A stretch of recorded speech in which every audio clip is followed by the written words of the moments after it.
Hello जय हिंद बच्चों, एक बार फिर से स्वागत है आप सभी का आपके अपने यूट्यूब चैनल प्रतिभा क्लासेस पर। आज हम लोग बात करने वाले हैं बायोलॉजी के मॉडल पेपर की, और ये 4th नंबर का मॉडल पेपर है ना, जो सेट नंबर है 2023 का, और ये सेट 7 है 348 CM। ठीक है ना, तो चलिए शुरू करते हैं बिना किसी देरी के।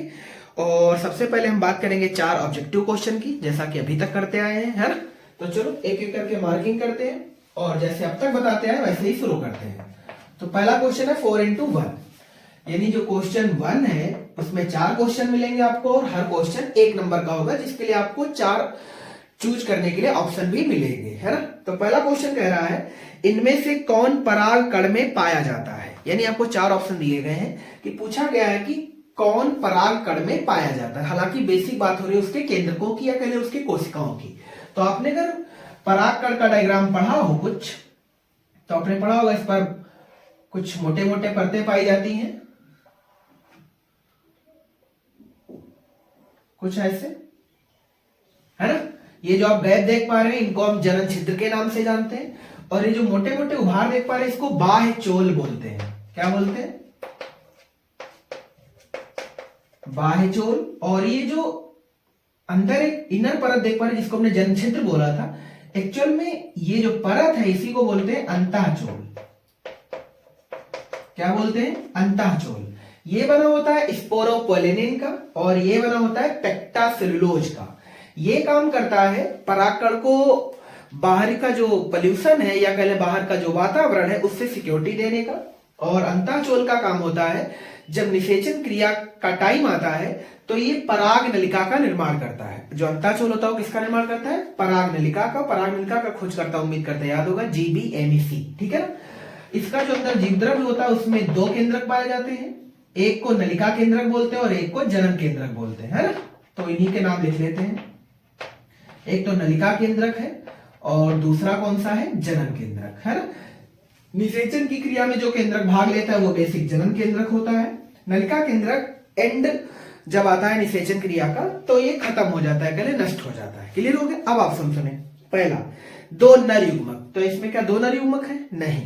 अगला 2 वर्धी कोशिकाएं तथा 1 जनन कोशिका, ऐसा इसमें नहीं। जनन कोशिका तो है पर इसमें वर्धी कोशिकाएं नहीं है। अगला थर्ड ऑप्शन 1 जनन कोशिका व 1 नलिका कोशिका, क्या यही वाला करेक्ट है? 1 जनन कोशिका है और 1 नलिका कोशिका है। चौथा ऑप्शन भी सुन लो, 1 नलिका कोशिका तथा 1 नर केंद्रक। नलिका कोशिका तो है पर नर युग्मक नहीं है। बात क्लियर होगी ना। तो इसका जो थर्ड ऑप्शन है वही करेक्ट है, 1 नलिका कोशिका और 1 जनन कोशिका। निषेचन का जब टाइम आता है तो यही जो जनन कोशिका है वो समसूत्री विभाजन द्वारा, कौन से विभाजन द्वारा?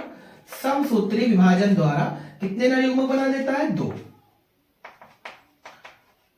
1 नर युग्मक यहां और 1 नर युग्मक ये, है ना। और तुमने पढ़ा होगा आवृत्त बीजी पौधों में दोहरा निषेचन होता है, तो इसीलिए होता है क्योंकि जनन कोशिका में 2 नर युग्मक बनते हैं। 1 नर युग्मक अंड कोशिका से संलयित हो जाता है और 1 नर युग्मक द्वितीयक या ध्रुवीय केंद्रक से संलयित हो जाता है। ये अंड कोशिका से संलयित होकर के जाइगोट और भ्रूण बनाता है, ये संलयित होकर के इंडोस्पर्म या भ्रूण पोष बनाता है। ये त्रिगुणित संरचना और ये द्विगुणित संरचना है। क्लियर हो गया? ठीक। बात कर लेते हैं नेक्स्ट क्वेश्चन की। अगले में कह रहा है एक पराग कोष में परागधानियों की संख्या कितनी होती है?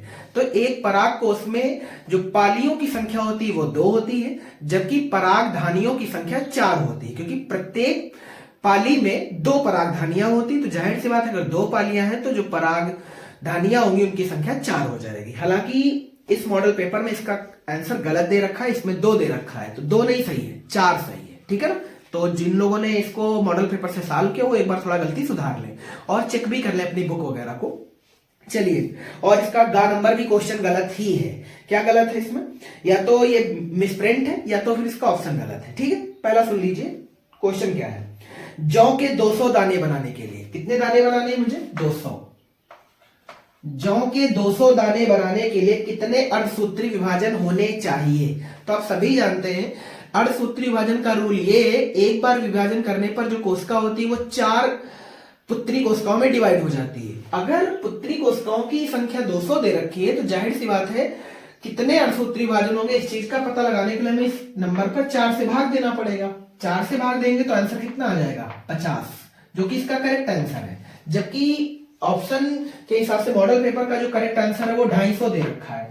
कितना दे रखा है 250, तो कैसे सही हो सकता है, आप भी सोच सकते हो यार, है ना। तो इसका जो करेक्ट आंसर होगा कितना होगा 50, जो कि ऑप्शन नंबर 4 में दिया भी है। ठीक है, तो आप करना सीख लीजिए, कोई आफत की बात नहीं है। एक बार रिपीट सुन लीजिए।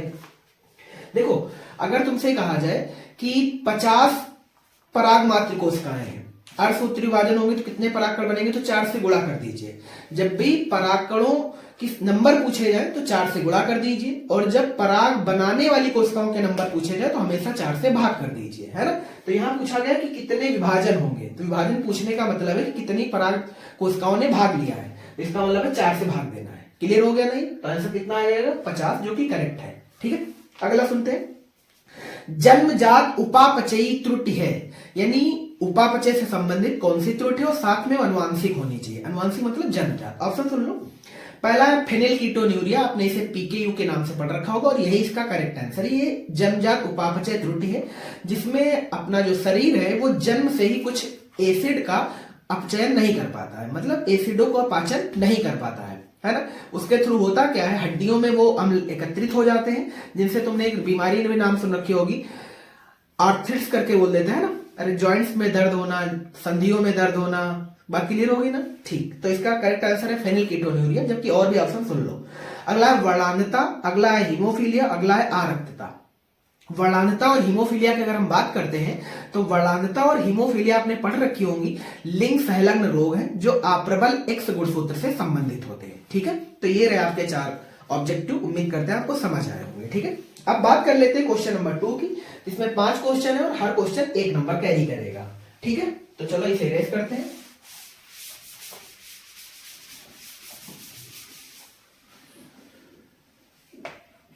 क्वेश्चन नंबर 2 और 5 क्वेश्चन है, हर क्वेश्चन 1 नंबर के लिए। ठीक, तो चलो एक एक करके देख लेते हैं। पहला कह रहा है टाइफाइड बुखार उत्पन्न करने वाले सूक्ष्म जीव का नाम लिखिए। बस देखो, 1 नंबर में बहुत कुछ नहीं लिखना है।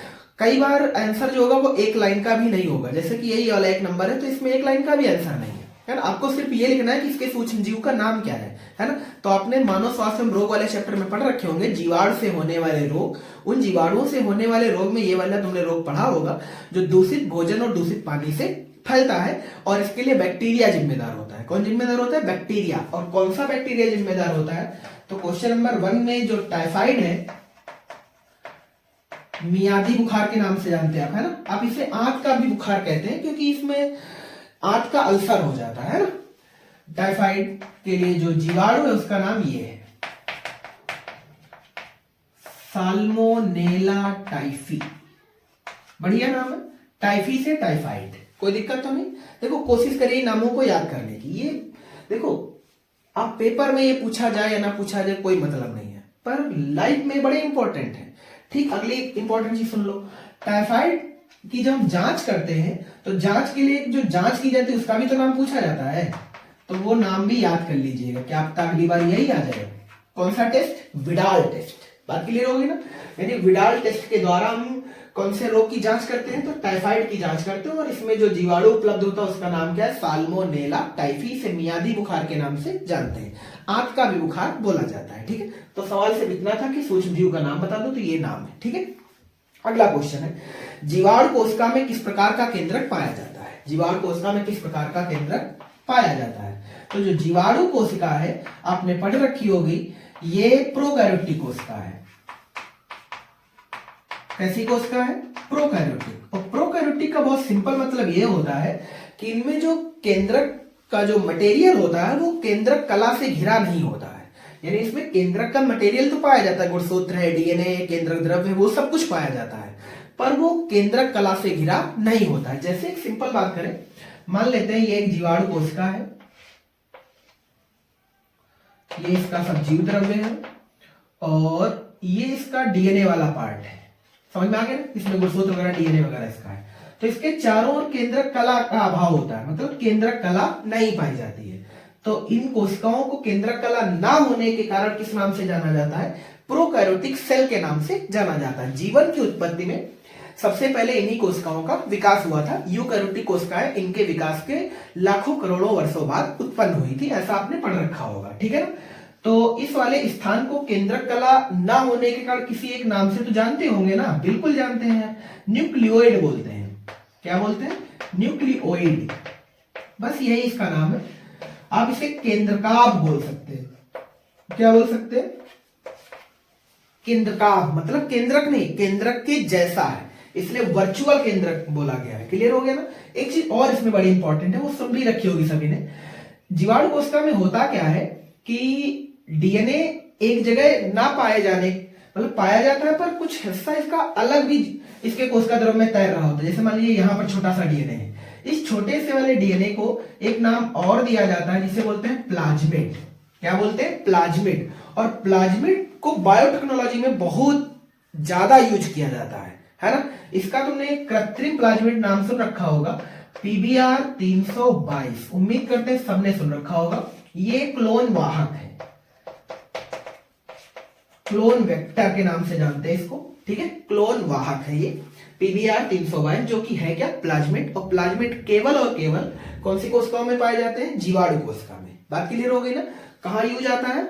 जब हम RDNA को होस्ट सेल में इंजेक्ट कराते हैं क्लोनिंग के लिए, पुंजकीकरण के लिए, यानी उसके मेथड में बहुत सारा, क्या कह सकते हैं यार, शॉटगन मेथड यूज करने के लिए, है ना? कई सारे मेथड होते हैं जिसमें क्लोनिंग की जाती है। क्लोनिंग में किसका यूज किया जाता है? प्लाज्मिड का, ठीक है ना? अब बात करते हैं नेक्स्ट क्वेश्चन की। क्वेश्चन नंबर गा कह रहा है, यार ये खा खा करके है, का खा। अगला क्वेश्चन है गा। अगले गा क्वेश्चन में कह रहा है मांसल फल का एक डायग्राम बना दीजिए, ठीक है? तो मांसल फल के डायग्राम को सिंपल पहले बता देते हैं, बनाने के लिए आप बना लेना अपने मन से, कुछ खास क्वेश्चन है नहीं है। मांसल फल एक्चुअल में वे फल होते हैं जो अंडाशय द्वारा बनने पर अंडाशय का जो कवर है वो फल भित्ति में बदल जाता है। किसमें बदल जाता है? फल भित्ति में। और वो फल भित्तियां गूदेदार हो जाती हैं। कैसी हो जाती है? गूदेदार। इसलिए उनको कौन से फल बोल देते हैं? मांसल फल या सरस फल भी बोला जाता है। एक और भी नाम है इनके लिए, कौन से फल? सरस फल, ठीक है? और इन सरस फलों में जो इनका अंडाशय की भित्ति होती है वो 3 लेयरों में बटी रहती है। कौन कौन सी? एक तो बाह्य फल भित्ति, अगला मध्य फल भित्ति, और नेक्स्ट है अंतः फल भित्ति, है ना? इनके एग्जाम्पल की बात करें तो सिंपल समझ लो, गूदेदार फल, है ना? तो ये आम हो गया, अमरूद हो गया, पपीता हो गया, अप टू डॉट डॉट। क्या बात क्लियर होगी ना? तो ये सभी फल कौन से फल के एग्जाम्पल में आते हैं? मांसल फल। पूछा गया है ये कि इनका एक डायग्राम बना दो, तो इसी एक फल का डायग्राम बनाना है यार। तो मान लो आम, अमरूद, पपीता कोई भी बना दीजिए जा करके, है ना? तो आपको यहाँ पर ढेर सारी इमेज दे देंगे, आप जो मन करे बना लेना जा करके, ठीक है ना? हालांकि ऐसे क्वेश्चन बहुत रेयर है जो आते हैं, ठीक है? अगला सुनते हैं। अगला कह रहा है भैया पर परागण से लाभ बता दीजिए, यानी जो क्रॉस पॉलिनेशन होता है उसके बेनिफिट्स क्या है ना? उसके लाभ अपने लिए क्या है? तो बहुत सारे लाभ है, सुन लेना ध्यान से। इसे इरेज करते हैं, फिर बात करते हैं।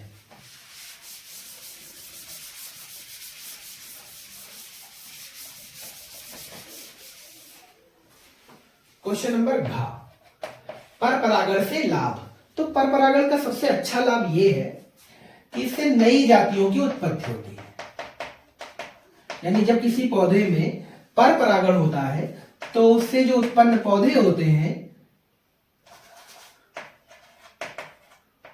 वो नई जाति के होते हैं, तो नई जातियों की उत्पत्ति होती है। बहुत बढ़िया, ये तो समझो हो गया एक पॉइंट। अगले पॉइंट की बात करें तो बीज अधिक संख्या में बनते हैं। बीज अधिक संख्या में बनते हैं। और बीज अधिक संख्या में बनेंगे क्यों नहीं? क्योंकि पर परागण में माध्यम चाहिए होता है, और माध्यम में कई बार जैसे मान लीजिए वायु द्वारा परागण होना है। अब वायु द्वारा परागण में पौधे के जो परागकण है वो निश्चित स्थान तक पहुंचने के लिए संख्या में अगर कम होंगे तो वो वहां तक पहुंच नहीं पाएंगे तो पौधे का विकास रुक जाएगा, निषेचन की क्रिया नहीं होगी। इसका मतलब ये है कि इन वाले पौधों में परागकण बहुत मैक्सिमम नंबर में बनते हैं, है ना? यही कारण है कि उनसे जो बीज बनते हैं और फल बनते हैं उनके भी नंबर बहुत ज्यादा होते हैं। तो बीज अधिक संख्या में और फल भी अधिक संख्या में।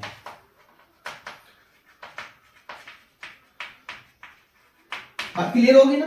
और बढ़िया एग्जांपल ये कह सकते, एग्जांपल मतलब लाभ ये कह सकते हैं कि इनसे जो पौधे उत्पन्न होते हैं उनमें रोग प्रतिरोधक क्षमता होती है। तो लास्ट में ये लिख सकते हो,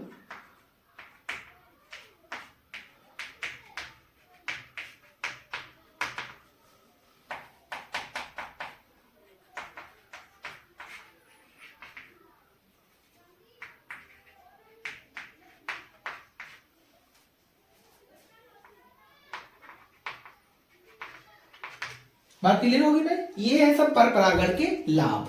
ठीक है, चलिए अब बात करते हैं इसके लास्ट क्वेश्चन की, मतलब अंगा नंबर की। और अंगा नंबर तो पीछे भी मॉडल पेपर में आ चुका है, हॉट स्पॉट। ये हॉट स्पॉट वो नहीं है फोन वाला आपके, वो नेटवर्क एक्सेस वाला नहीं है कि आप किसी से कह दीजिए हॉट स्पॉट ऑन कर दीजिए नेटवर्क एक्सेस करना है, नहीं वो वाला नहीं है हॉट स्पॉट। इसके लिए अपने पास एक नाम है, ये तप्त स्थल। कौन सा? तप्त स्थल। ये वाला एक्चुअल नाम बायोडाइवर्सिटी से संबंधित है। किससे संबंधित है? बायोडाइवर्सिटी, जिसे आप जैव विविधता के नाम से जानते हैं। और जैव विविधता में इस वाले शब्द का जो इस्तेमाल किया है वो एक वैज्ञानिक है जिनका नाम है ये नॉर्मन, आपने मेरे ख्याल से नॉर्मन बोरलॉग करके एक नाम सुना होगा, पर वो ये नहीं है, ये है नॉर्मन मेयर्स। नॉर्मन मेयर्स, यानी नॉर्मन मेयर्स ने बायोडाइवर्सिटी में हॉटस्पॉट शब्द का इस्तेमाल किया। तो इसकी परिभाषा भी होती होगी, जाहिर सी बात है। तो इसकी परिभाषा ये है कि पृथ्वी पर उपस्थित वे क्षेत्र, पृथ्वी पर उपस्थित वे क्षेत्र कह लें या वे स्थान कह लें जहां पर पौधों और जंतुओं की दुर्लभ जातियां पाई जाती हैं, या कह लें जहां पर पौधों और जंतुओं की दुर्लभ आबादियों के घने क्षेत्र होते हैं, यानी उनकी संख्या बहुत प्रबल होती है, उन क्षेत्रों के लिए एक नाम होता है हॉट स्पॉट या तप्त स्थल। क्लियर हो गया ना। अगर हम बात करें तो पूरे वर्ल्ड में जो हॉट स्पॉट के नंबर है वो 36 है, मतलब 36 है। यानी पूरी दुनिया भर में कितने हॉट स्पॉट है? तो 36 हॉट स्पॉट है। इन 36 हॉट स्पॉट में जो अपना इंडिया है वो कितने हॉट स्पॉट रखता है? तो 4 रखता है। कितने रखता है? 4। तो जब 13 के समथिंग मेरे से 2 या 3 थे, अब बढ़ करके कितने हो गए? 4। उन चारों के नाम भी एक बार लिख लेना भैया, क्या आपका अगली बार ये नाम ही कुछ दिए जाए। एक नाम है हिमालय, चलो लाइन से लिख देते हैं। अगला है पश्चिमी घाट, पश्चिमी घाट। नेक्स्ट है इंडो बर्मा क्षेत्र, और अगला है सुंडालैंड।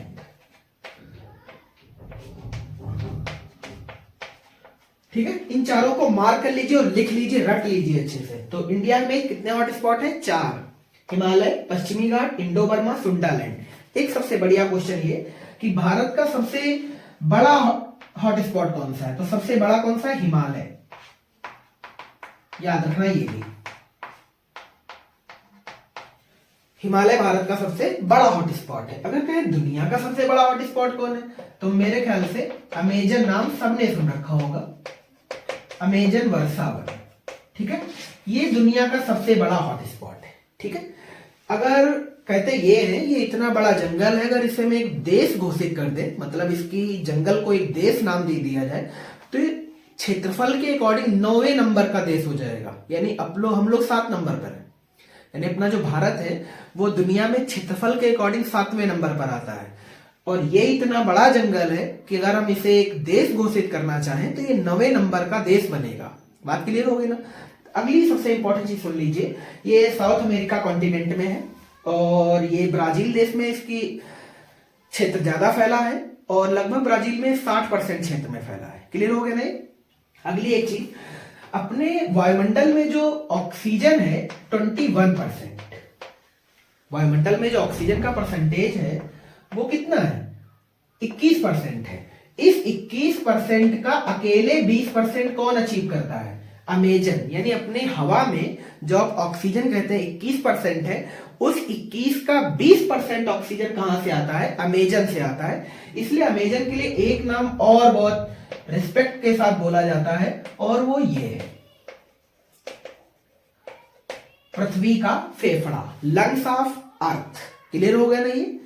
कोई दिक्कत तो नहीं किसी को? बहुत बढ़िया। चलिए, तो ये सारी कहानी थी क्वेश्चन नंबर 2 के 5 क्वेश्चन की, जो एक एक नंबर में आते हैं। और कोशिश हमने करी है कि कुछ एक्स्ट्रा बताने की, ताकि जब ये ना आए तो क्या पता और कुछ आ जाए, है ना। तो कोशिश करेंगे हर क्वेश्चन से रिलेटेड जितनी बातें हो पाएंगी कर लेंगे। अब बात करते हैं क्वेश्चन नंबर 3 की, जो 2-2 नंबर के हैं और 5 क्वेश्चन कैरी करेंगे, ठीक है।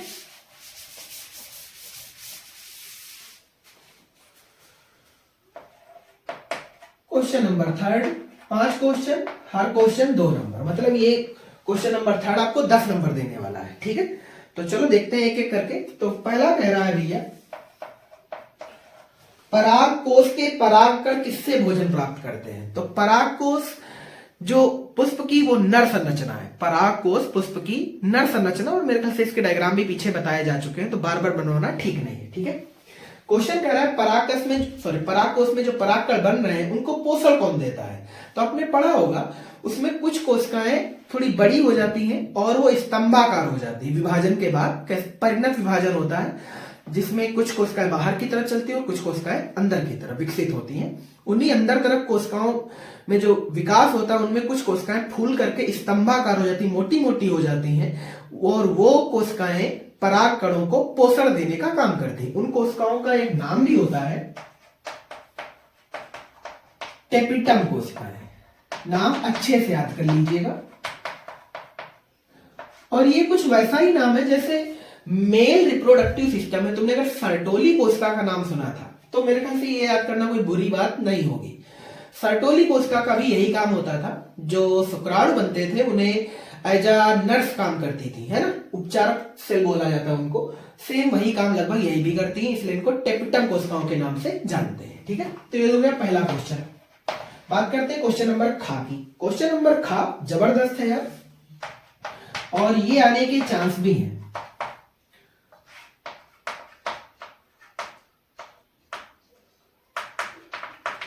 एमनियोसेंटेसिस, एमनियोसेंटेसिस या इसका हिंदी नाम है ये, क्या पता नेक्स्ट टाइम हिंदी में आ जाइए, उल्बवेधन। क्या बोलते हैं? उल्बवेधन, है ना। एमनियोसेंटेसिस इंग्लिश नाम है, उल्बवेधन हिंदी नाम है। ये कौन सी बला है? तो मेरे ख्याल से आपने जनन वाले चैप्टर में, ह्यूमन जनन में, मतलब मानव जो रिप्रोडक्शन था उसमें आपने भ्रूण के विकास में भ्रूण की कलाएं जरूर पढ़ी होंगी। उन भ्रूण की कलाओं में 4 कलाएं होती हैं, उनमें से एक नाम होता है एमनियॉन। कौन सा? एमनियॉन, या हिंदी में उल्ब बोल देते हैं, हिंदी में उल्ब, इंग्लिश नाम है एमनियॉन। उल्ब उल्ब छोड़ो, आप इंग्लिश नाम याद कर लो, एमनियॉन। एमनियॉन का बेसिक काम यह होता है कि भ्रूण जो गर्भाशय में पल रहा है या विकसित हो रहा है, डेवलप हो रहा है, वो सूखने ना पाए, मतलब उसको क्या कह सकते हैं यार, ताजा एकदम बनाए रखना, एकदम लुब्रिकेंट टाइप बनाए रखना, मतलब सूखने ना देना। एमनियॉन का बस इतना ही काम है। एमनियॉन एक प्रकार का लिक्विड होता है जो भ्रूण को सूखने नहीं देता है, मतलब वो उसको उसमें एज तैरने के लिए मदद करता है।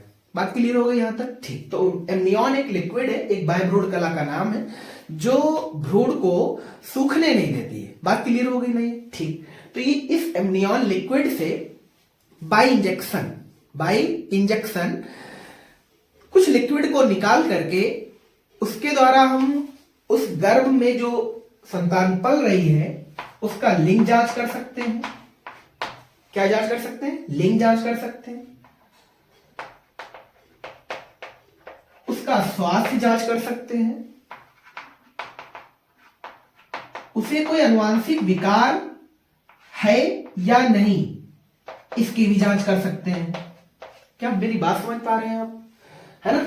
एमनियोसेंटेसिस क्रिया में गर्भाशय के एमनियॉन से बाय इंजेक्शन सैंपल निकाला जाता है, लिक्विड निकाला जाता है, और उसके द्वारा हम किसकी जांच कर सकते हैं? लिंग की जांच कर सकते हैं। लिंग की जांच करने का मतलब यह है कि जो गर्भ में बच्चा है, संतान है, वो लड़की है या लड़का, इस चीज का पता लगाना, मतलब लिंग की जांच करना। उसका स्वास्थ्य कैसा है, मतलब वो ठीक है या कुछ गड़बड़ है बच्चे में, वो उस चीज का पता लगाना। अगली चीज, कोई अनुवांशिक विकार तो नहीं है उसे, ये सब पता लगाना। तो अगर तुम समझ पा रहे हो तो ये वाला काम लीगल है, चेक करना बनता है। ये वाला काम भी लीगल है, बट ये वाला काम लीगल नहीं है। मतलब गर्भावस्था में लिंग की जांच का पता लगाना ये लीगल काम नहीं है, इसलिए गवर्नमेंट ने इसको इलीगल घोषित कर दिया। ऐसा क्यों किया? क्योंकि लिंग की जांच करके काफी सारे पेरेंट्स, क्योंकि जो अभी भी क्या कहें रूढ़िवादिता टर्म के थे, अगर संतान गर्भ में लड़की है तो उसका एबॉर्शन करवा देते थे, एमटीपी करवा देते थे, है ना, medical termination of pregnancy. Government ने 1971 में इस पे रूल लाके खड़ा कर दिया, आप ऐसा नहीं कर सकते, और अगर कोई डॉक्टर ऐसा करता पाया जाता है तो उसकी डिग्री वगैरह सब छिन जाएगी और मे बी जेल भी हो सकती है और कुछ प्रोटेक्शन भी लगा दिया जाएगा पनिशमेंट तौर पर। बात समझ में आए सभी को? तो ये एक मैकेनिज्म है, एक क्रिया है जिसका नाम क्या है? एमनियोसेंटेसिस। एमनियोसेंटेसिस अगर तुमसे कहें लीगल है इलीगल, तो गवर्नमेंट ने अब इसको इलीगल बना दिया है। हालांकि देखा जाए तो अगर एबॉर्शन ना कराया जाए, मतलब एबॉर्शन के तौर पर या लिंग की जांच का ना पता लगा करके अगर इन चीजों का पता लगाने के लिए ये जांच की जाए तो मेरे ख्याल से लीगल है ना, पता हो जाता है कि उस बच्चे को कौन सी भविष्य में बीमारी होने वाली है। बात क्लियर होगी? ठीक। तो ये मैकेनिज्म क्या कहलाती है? एमनियोसेंटेसिस, यानी गर्भावस्था में ही एमनियन की सहायता से, एमनियन एक लिक्विड का नाम, बाह्य कला का नाम है, जिसके द्वारा लिंग की जांच करना, उसके स्वास्थ्य की जांच करना और अनुवांशिक विकार की जांच करना, है ना, ये सब किसके अंतर्गत आता है? एमनियोसेंटेसिस के अंतर्गत, जो कि अब इलीगल है। बात क्लियर हो गया ना? ठीक। नेक्स्ट है गा नंबर में कह रहा है असली और नकली फल में अंतर बताओ। तो ये बच्चे जो पढ़ेंगे मेरे ख्याल से थोड़ा गड़बड़ा जाएंगे, तो इसका मतलब सुन लो भैया, ट्रू और फॉल्स फ्रूट।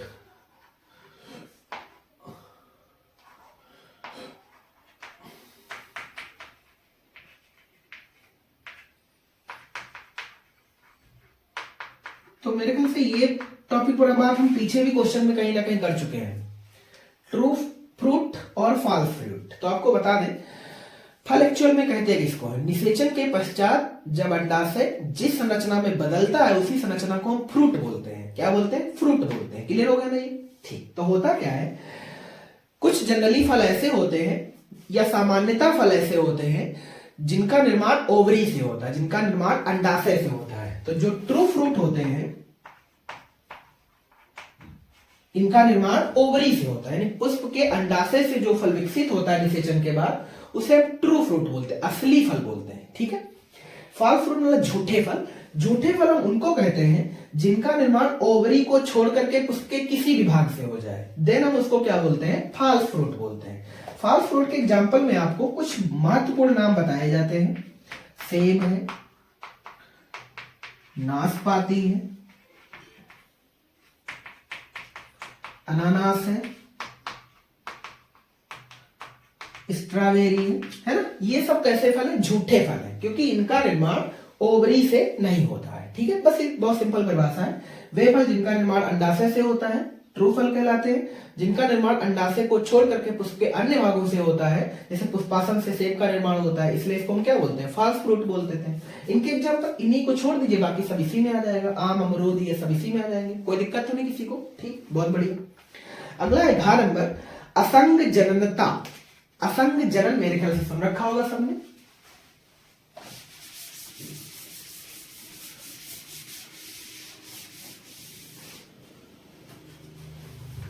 क्वेश्चन नंबर घ में कह रहा है असंग जननता।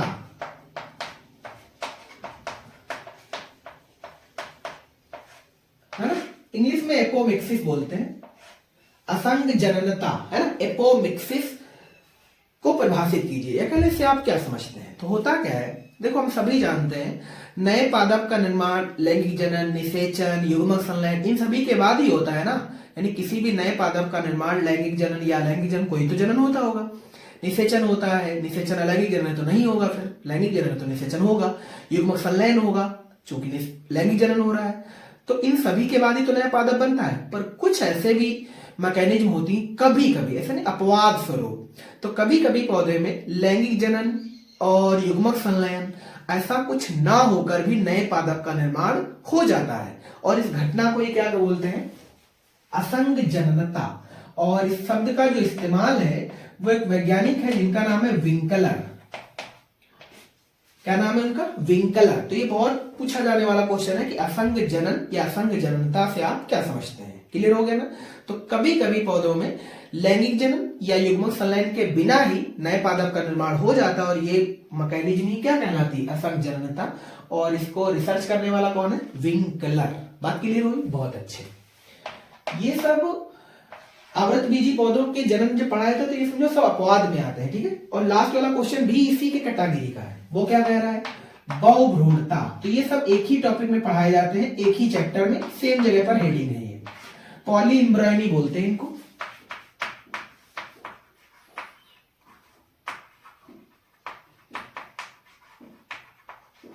बहुभ्रूणता क्या है?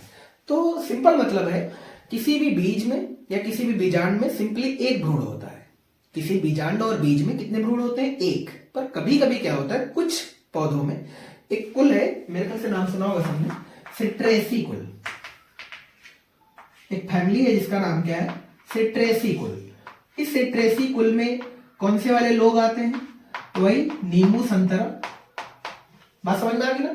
तो सिट्रेसी कुल के पौधों में एक वैज्ञानिक था जिसका नाम ये है, और मेरे ख्याल से बायोलॉजी में ये नाम सबने रिस्पेक्ट के नाम के साथ सुन रखा होगा भैया। अच्छा 9 से मेरे ख्याल से इसको सुन रखा होगा तुमने। कहाँ कहाँ सुना होगा तो एक बार थोड़ा सा बता भी देते हैं। आपने पढ़ा होगा जीवित कोशिका का खोजकर्ता कौन है? एंटोनी वैन लीeuwenhoek। माइक्रोस्कोप का भी खोजकर्ता यही है ना? तो इसको सुना होगा सबने अच्छे से, ठीक है। एंटोनी वैन लीeuwenhoek। टाइम था 1791, 1791 ईस्वी की बात है। उसने सिट्रेसी कुल के पौधों में रिसर्च ये की और देखा, खास करके कौन से पौधे की बात करें तो संतरा।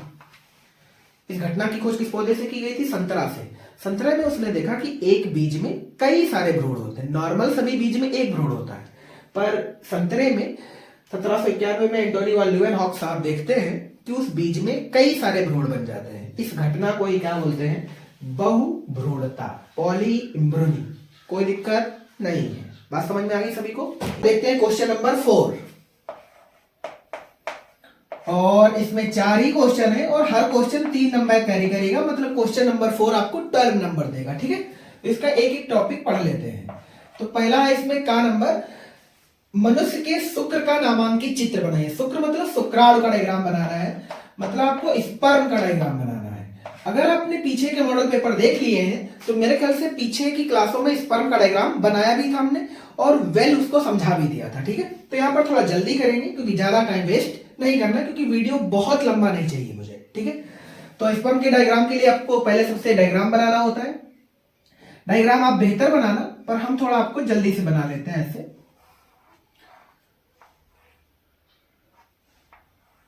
कुछ ऐसे।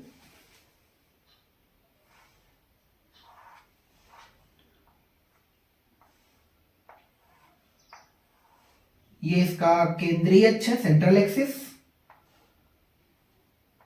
जिसमें अनेकों अनेक माइटोकॉन्ड्रिया हैं, और ये इसकी टेल है, ठीक है। ये इसका हेड वाला पार्ट है, ये इसका नेक वाला पार्ट है जिसे आप ग्रीवा कह सकते हैं, ये इसका मिडिल पार्ट है। ये हमने बहुत अच्छा डायग्राम नहीं बनाया है, ठीक है। और ये इसका टेल पार्ट है। बस इतने ही पार्ट होते हैं। आप बहुत अच्छा डायग्राम बनाइएगा, ठीक है। तो हम यहाँ पर एक एक करके पार्ट की बात कर लेते हैं। तो हेड की अगर बात करें तो इसके हेड के जो ऊपरी वाला हिस्सा रहता है, ये वाला पूरा, इसको बोलते हैं एक्रोसोम। क्या बोलते हैं? एक्रोसोम। ये नाम काफी इंपॉर्टेंट बन जाता है। क्यों बन जाता है? क्योंकि इसमें कुछ एंजाइम पाया जाता है जो प्रोटियोलाइटिक एंजाइम होते हैं। प्रोटियोलाइटिक एंजाइम का बहुत सिंपल मतलब होता है, ये अपघटनी एंजाइम। अपघटनी का मतलब ये होता है कि जो किसी सतह को तोड़ने के लिए काम करते हैं, ठीक है। तो एक एंजाइम पाया जाता है, नाम सुन रखा होगा सबने, हाइलुरोनिडेज। कौन सा एंजाइम? हाइलुरोनिडेज। तो काम ये कहां पर करेगा? तो आपको एक मैकेनिज्म याद होगी, निषेचन। अरे मानव में निषेचन। मानव में निषेचन क्रिया का मतलब होता है कि शुक्राणु द्वारा अंडाणु में प्रवेश करना। शुक्राणु का अंडाणु में प्रवेश करना। अब चूंकि शुक्राणु अंडाणु में प्रवेश करेगा तो प्रवेश करने के लिए एलिजिबिलिटी समझते हैं आप, बाध्यता समझते हैं ना कि इस चीज के लिए पात्रता क्या है, तो वैसे मान लीजिए बस, ठीक है। तो ये वाला एंजाइम जो अंडाणु होता है, अंडाणु की जो बाहरी लेयर होती है, इसको बोलते हैं कोरोना रेडिएटा। क्या बोलते हैं? Corona radiata. परत को भेद करके अंदर जाने की क्रिया निषेचन कहलाती है। इस परत को भेदने का काम कौन करता है? हाइलुरोनिडेज, जो कि पाया किसमें जाता है? एक्रोसोम में। इसका जो निर्माण होता है, फॉर्मेशन होता है, वो एक खास अंग के द्वारा किया जाता है जिसको हम गाल्जी काय के नाम से जानते हैं। और इसका तो तुमने एक उपनाम भी सुन रखा होगा, ट्रैफिक पुलिस, सेल का ट्रैफिक पुलिस, ठीक है ना। तो ये तो बात होगी गाल्जी काय की। अब अगर हम बात करें नेक की, ग्रीवा की, गर्दन की, तो इस नेक में 2 सेंट्रियोल पाए जाते हैं। 2 सेंट्रियोल। सेंट्रियोल को हिंदी में तारक केंद्र बोला जाता है। क्या बोला जाता है? तारक केंद्र। 2 तारक केंद्र पाए जाते हैं जिसमें से एक बहुत नजदीक रहता है यहां पर और दूसरा यहां पर। जो दूसरा वाला तारक केंद्र, इसको दूरस्थ बोल देते हैं, इसको समीपस्थ बोल देते हैं। खैर नाम नहीं लिखोगे कोई बुराई नहीं है, पर जो दूरस्थ वाला तारक केंद्र है वो मिडिल वाली एक्सिस का निर्माण करता है, जिसको हम केंद्रीय अक्ष बोलते हैं। क्या बोलते हैं? केंद्रीय अक्ष। यानी केंद्रीय अक्ष का निर्माण तारक केंद्र के द्वारा किया जाता है। क्लियर हो गया? अब नेक्स्ट पार्ट है इसका मिडिल पार्ट, मध्य भाग। मध्य भाग को इसको हम पावर हाउस के नाम से जानते हैं। ये वाला जो मध्य भाग है इसको किस नाम से जानते हैं? पावर हाउस के नाम से। और ऐसा इसलिए जानते हैं क्योंकि इसमें 9+2 के क्रम में माइटोकॉन्ड्रिया लगे रहते हैं। एक विशेष व्यवस्था है ये 9+2, यानी 2-2 की अवस्था में 9 रेंज होती हैं, जिसमें 9+2 के रेंज में माइटोकॉन्ड्रिया लगे रहते हैं, जो शुक्राणु को चलने के लिए गति प्रदान करते हैं, ऊर्जा प्रदान करते हैं। और उस ऊर्जा को कौन से फॉर्म में लिखा जाता है? एटीपी, जिसको आपने खूब अच्छे से सुन रखा होगा, एडिनोसिन ट्राइफॉस्फेट के नाम से, ठीक है ना। तो पावर हाउस कौन से रूप में काम कर रहा है? शुक्राणु को ऊर्जा देने के रूप में। और ऊर्जा किस फॉर्म में है? एटीपी के रूप में। लास्ट पार्ट इसका है टेल, जिसको हम पूंछ बोल देते हैं। और ये पूंछ एक्चुअल में फ्लैजिला का काम करता है। तो आपने संघ प्रोटोजोआ के जंतुओं में जैसे अमीबा, यूग्लिना, पैरामीशियम वगैरह में देखे होंगे, छोटे छोटे धागे जैसी संरचनाएं पाई जाती है जिनको सिलिया बोल देते हैं।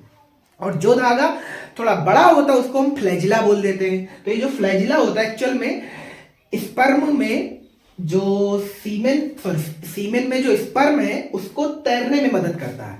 यानी जो शुक्राणु सीमेन में पाए जाते हैं उनको तैरने में मदद करने के लिए कौन चीज होती है? टेल होती है। और ये टेल एक्चुअल में फ्लैजिला का काम करती है जो उसको तैरने में मदद करती है। बस बात इतनी सी है।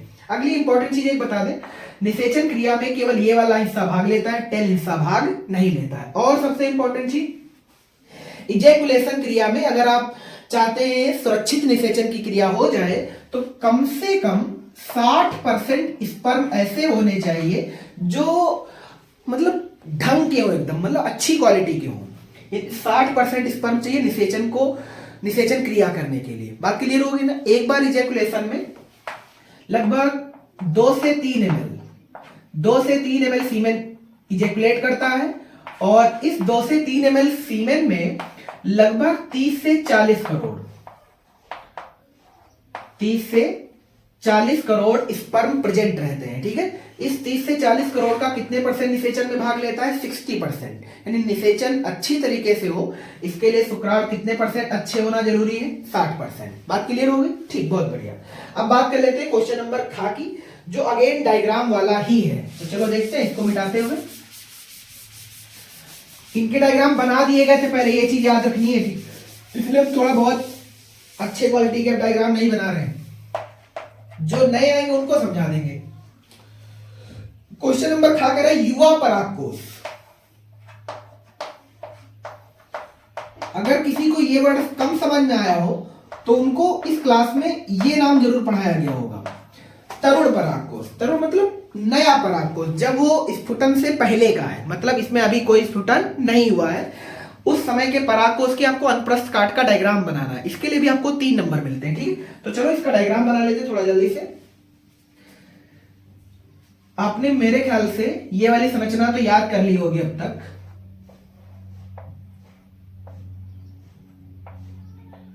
ये फीमेल पार्ट है पुष्प का और ये वाला मेल पार्ट है ना। तो इस परागकोश के अंदर की जब संरचना देखी जाती है या उसकी काट को देखा जाता है तो उसी काट का एक्चुअल नाम होता है परागकोश। यानी जो फूला हुआ भाग आप देख पा रहे हैं इसी का नाम है परागकोश, ठीक है। इस परागकोश को देखने पर या इस पुमंग की यूनिट को देखने पर इसमें 2 पालियां होती हैं। कितनी पालियां? 2 पालियां। और हर पाली में 2 लघु बीजाणुधानियां होती है, तो टोटल कितनी हो जाती है? 4। तो यहां पर जो डायग्राम बनने वाला है परागकोश का, उसमें कितनी लघु बीजाणुधानियां होंगी? टोटल 4, है ना। तो चलो देखते हैं। बन जाना भाई, एक ही बार में बन जाए तो ज्यादा बेटर है।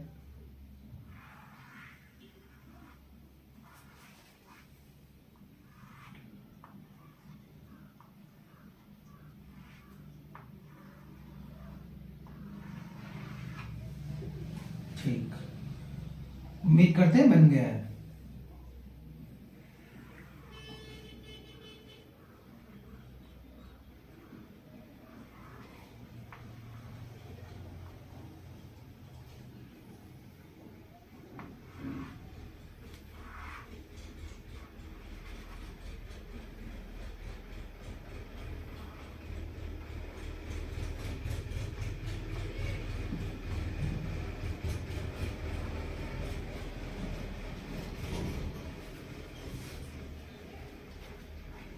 ठीक, थोड़ा उल्टा सीधा बन गया पर ठीक। यहां सब कोशिकाएं लगी हैं, थोड़ा इसको फास्ट देख लेना।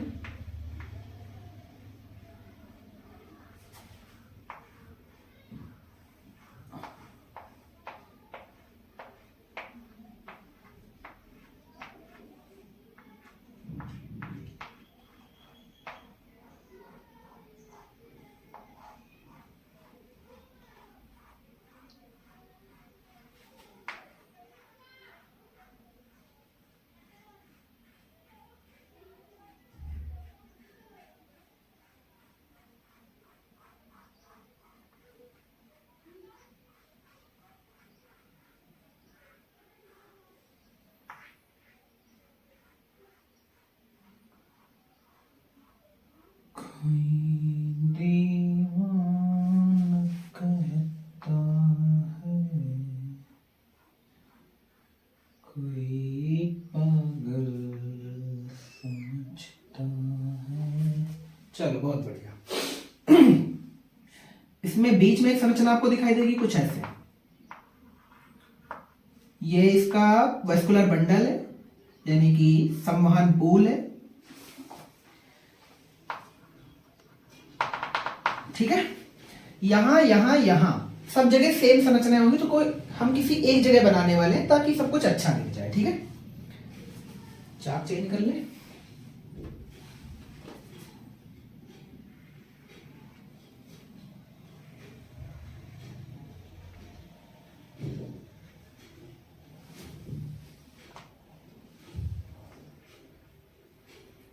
ये सब कोशिकाएं हैं आउटर पर,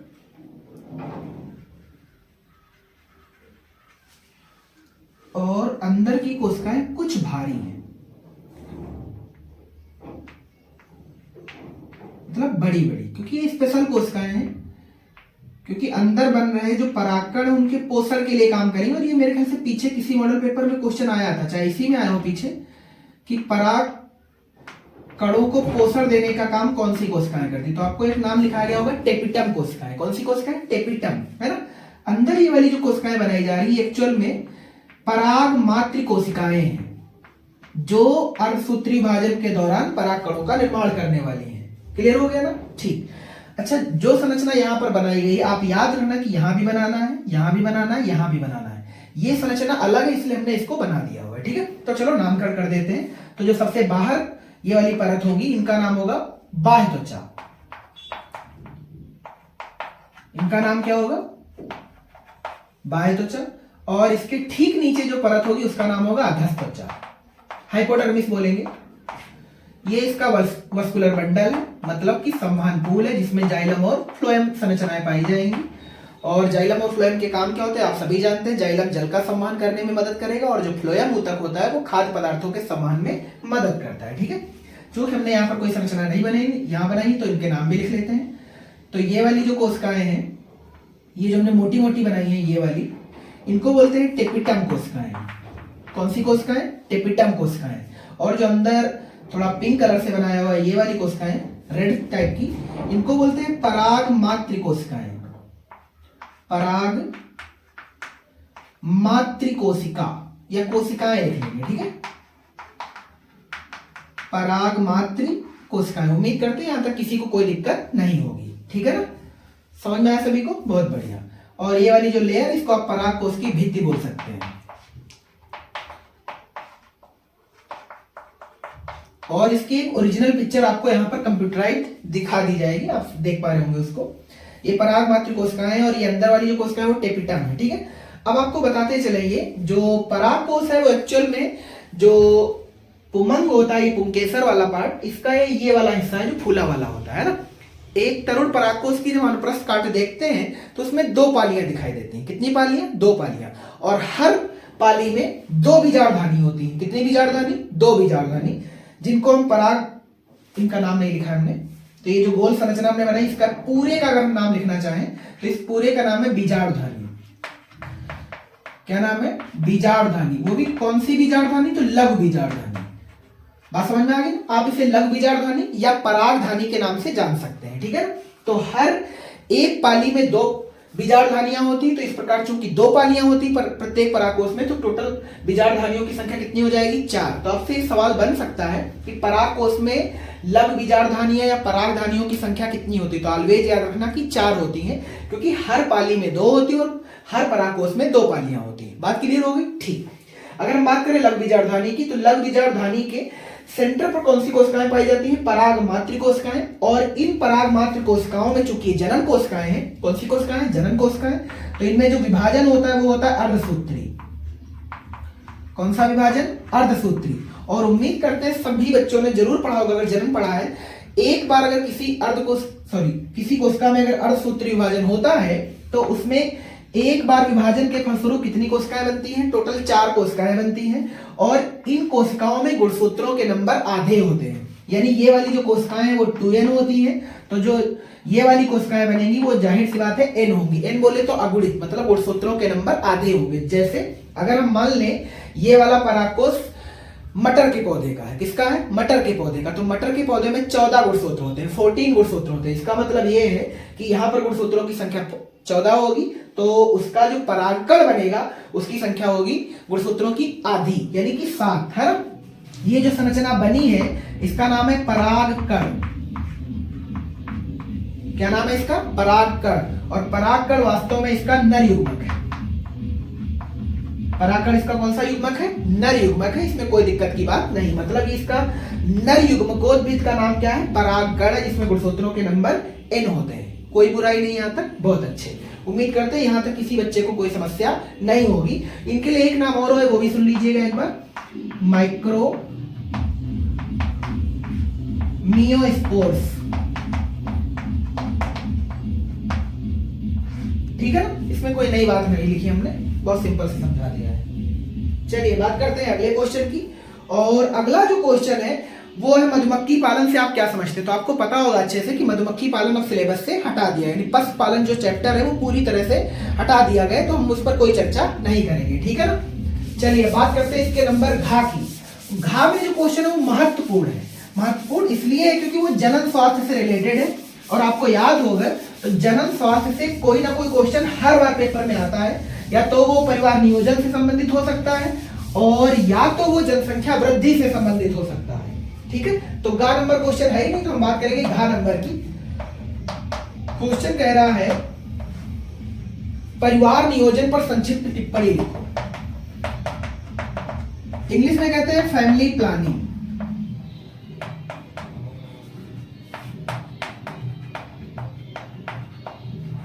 फैमिली प्लानिंग है ना, यानी परिवार को कंट्रोल नियोजन कैसे किया जाए, नियोजित कैसे किया जाए। इसके लिए बहुत सिंपल से समझ सकते हो हम। अच्छा एक चीज अच्छे से अब तक समझ गए होंगे, अगर भारत ने सबसे ज्यादा किसी चीज में तरक्की की है तो वो क्षेत्र अपना पता ही होगा आपको, जनसंख्या के क्षेत्र में। किसके क्षेत्र में? जनसंख्या के क्षेत्र में।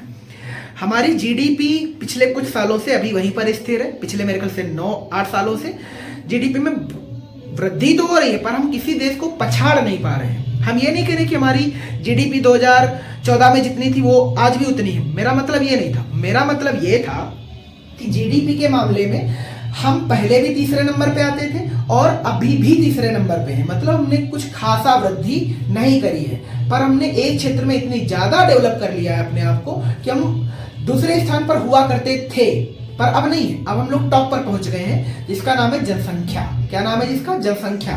तो एक्चुअल में जो हमारा समाज है या कह ले हम हैं, हमें सबसे ज्यादा ध्यान किस पर देना चाहिए? परिवार नियोजन पर, फैमिली प्लानिंग पर, है ना। तो इसके लिए हम आपको बहुत सारी हेडिंग बता देते हैं बुक से, ताकि वो नीचे आ गए थे इसलिए थोड़ा सा वेट किया हमने। तो जो मनुष्य है वो एक सामाजिक प्राणी मतलब सोशल एनिमल है। तो हमारे लिए जो परिवार है वो हमारी जनसंख्या की यूनिट है, यानी हमारी जनसंख्या की सबसे छोटी जो यूनिट है उसी का नाम फैमिली है। और अगर हम फैमिली प्लानिंग नहीं करते हैं तो भविष्य में इसके खतरे देखने को मिलेंगे, है ना। इसके लिए कुछ हम कारण आपको बताते हैं, कुछ इसकी हानियां बताते हैं और उम्मीद करते हैं आपको ये समझ आएगा, है ना। तो चलो एक एक करके हेडिंग पढ़ लेते हैं, बाकी आपकी जिम्मेदारी है, ठीक है। तो पहला टॉपिक्स में दे रखा है परिवार नियोजन की आवश्यकता क्या है, यानी हमें फैमिली प्लानिंग क्यों करनी चाहिए। तो इसमें बहुत अच्छी पहले हेडिंग दे रखी है, छोटा परिवार सुखी परिवार, small family and happy family. तो छोटा परिवार सुखी परिवार का जो कोटेशन है मेरे ख्याल से सबने पढ़ रखा होगा, हम दो हमारे दो, है ना, वी टू अवर टू।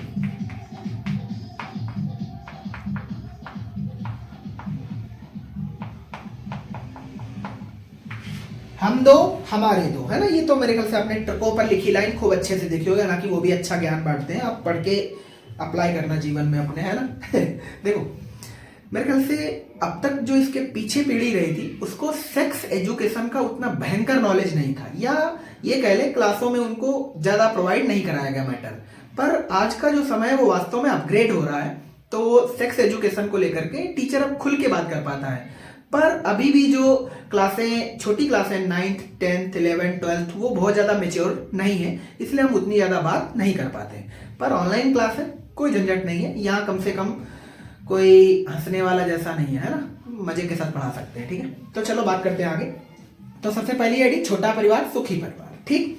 अगला इसमें दे रखा है दूसरी हेडिंग पालन पोषण पर प्रभाव। अब जाहिर सी बात है जब छोटा परिवार होगा तो हम सभी की केयर आसानी से कर सकते हैं, सभी को पढ़ा लिख सकते हैं, सभी को अच्छी एजुकेशन मिल सकती है, सभी को अच्छा हॉस्पिटलाइजेशन मिल सकता है और भी बहुत सारी सुविधाएं अच्छे से मिल सकती हैं, समझ आ गया ना। घर में जो जमीनें वगैरह संपत्ति वगैरह उसका भी डिवाइडेशन सही से हो सकता है। पर बड़ा परिवार है तो डिवाइडेशन करने में फिर संपत्ति कम पड़ जाती है ना, इन चीजों को भी ध्यान में रखा जाता है। अब बात कर लेते हैं परिवार नियोजन की विधियों की, क्योंकि किसी मॉडल पेपर या आपके पेपर में भी परिवार नियोजन की विधियां भी पूछी जा सकती हैं।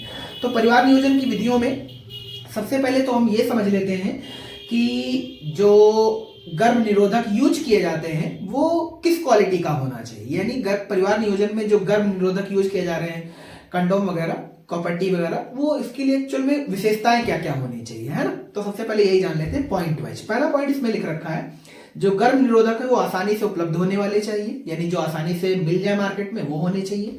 अगला ये सस्ते और मुफ्त उपलब्ध होने वाले चाहिए। तो आपने देखा होगा गवर्नमेंट इनको फ्री में बांटती रहती है, हालांकि ग्रामीण जनता उतनी ज्यादा अभी परिपक्व नहीं है मेच्योरिटी से इन चीजों को जानकारी के लिए को लेकर के, तो उतना ज्यादा इनको फायदा नहीं मिल पाता है, ठीक है। अगला पॉइंट है गर्भ निरोधक प्रभावी होना चाहिए। अगला पॉइंट है इसके साइड इफेक्ट बहुत कम होने चाहिए। नेक्स्ट है एक आदर्श गर्भ निरोधक प्रयोगकर्ताओं के सभी हितों की पूर्ति करने वाला होना चाहिए, ठीक है। अब बात कर लेते हैं इसकी विधियों की। तो इसकी विधियों को निम्न श्रेणियों में बांटा गया है, तो एक एक करके पढ़ते हैं। तो कुछ विधियां प्राकृतिक हैं, स्थायी हैं, ये बाधा विधियां ये सब लिख रखी हैं। तो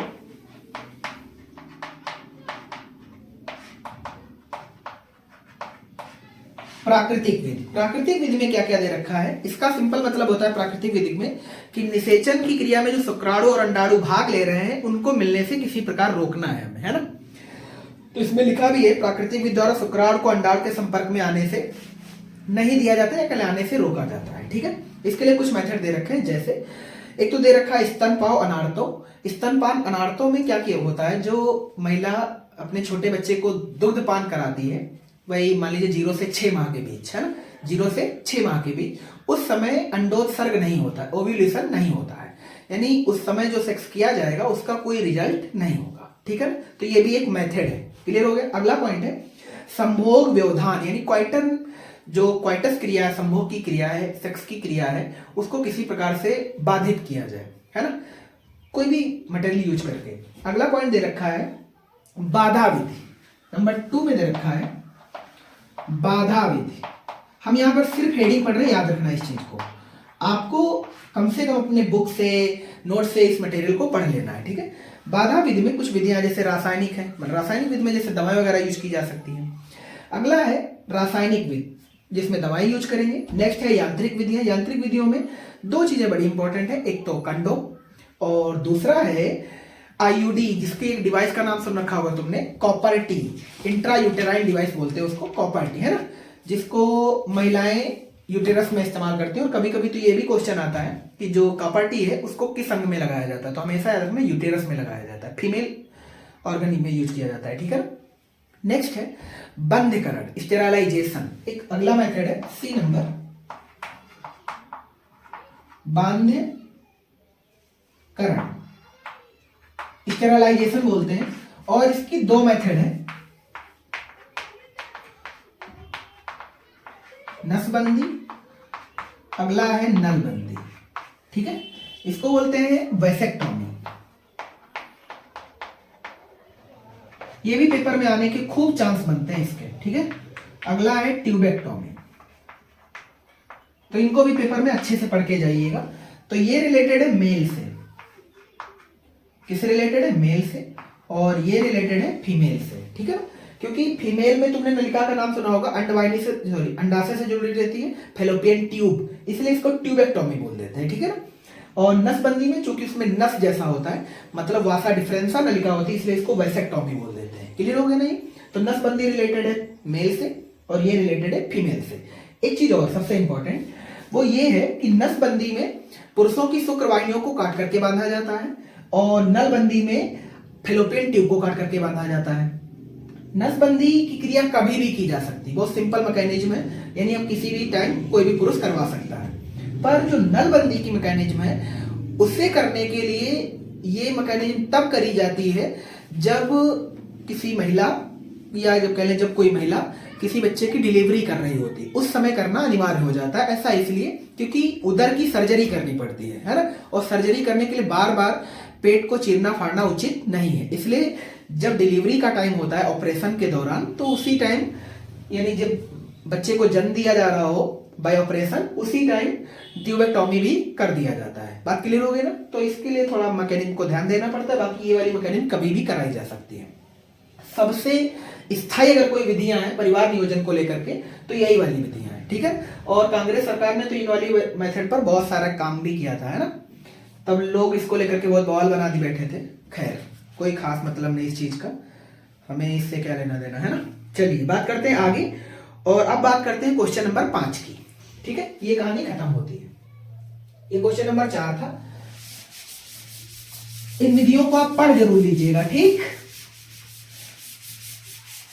यहां पर हालांकि विधियां पूछी नहीं, विधियां केवल और केवल परिवार नियोजन के बारे में पूछा गया था। क्वेश्चन नंबर 5, और इस क्वेश्चन में अगेन 4 क्वेश्चन है और हर क्वेश्चन 3 नंबर के लिए है, यानी 4 into 3, यानी क्वेश्चन नंबर 5 भी आपको 12 नंबर देने वाला है, ठीक है ना। तो इसमें जो पहला क्वेश्चन है का नंबर, वो कह रहा है कि डीएनए अंगुली छापी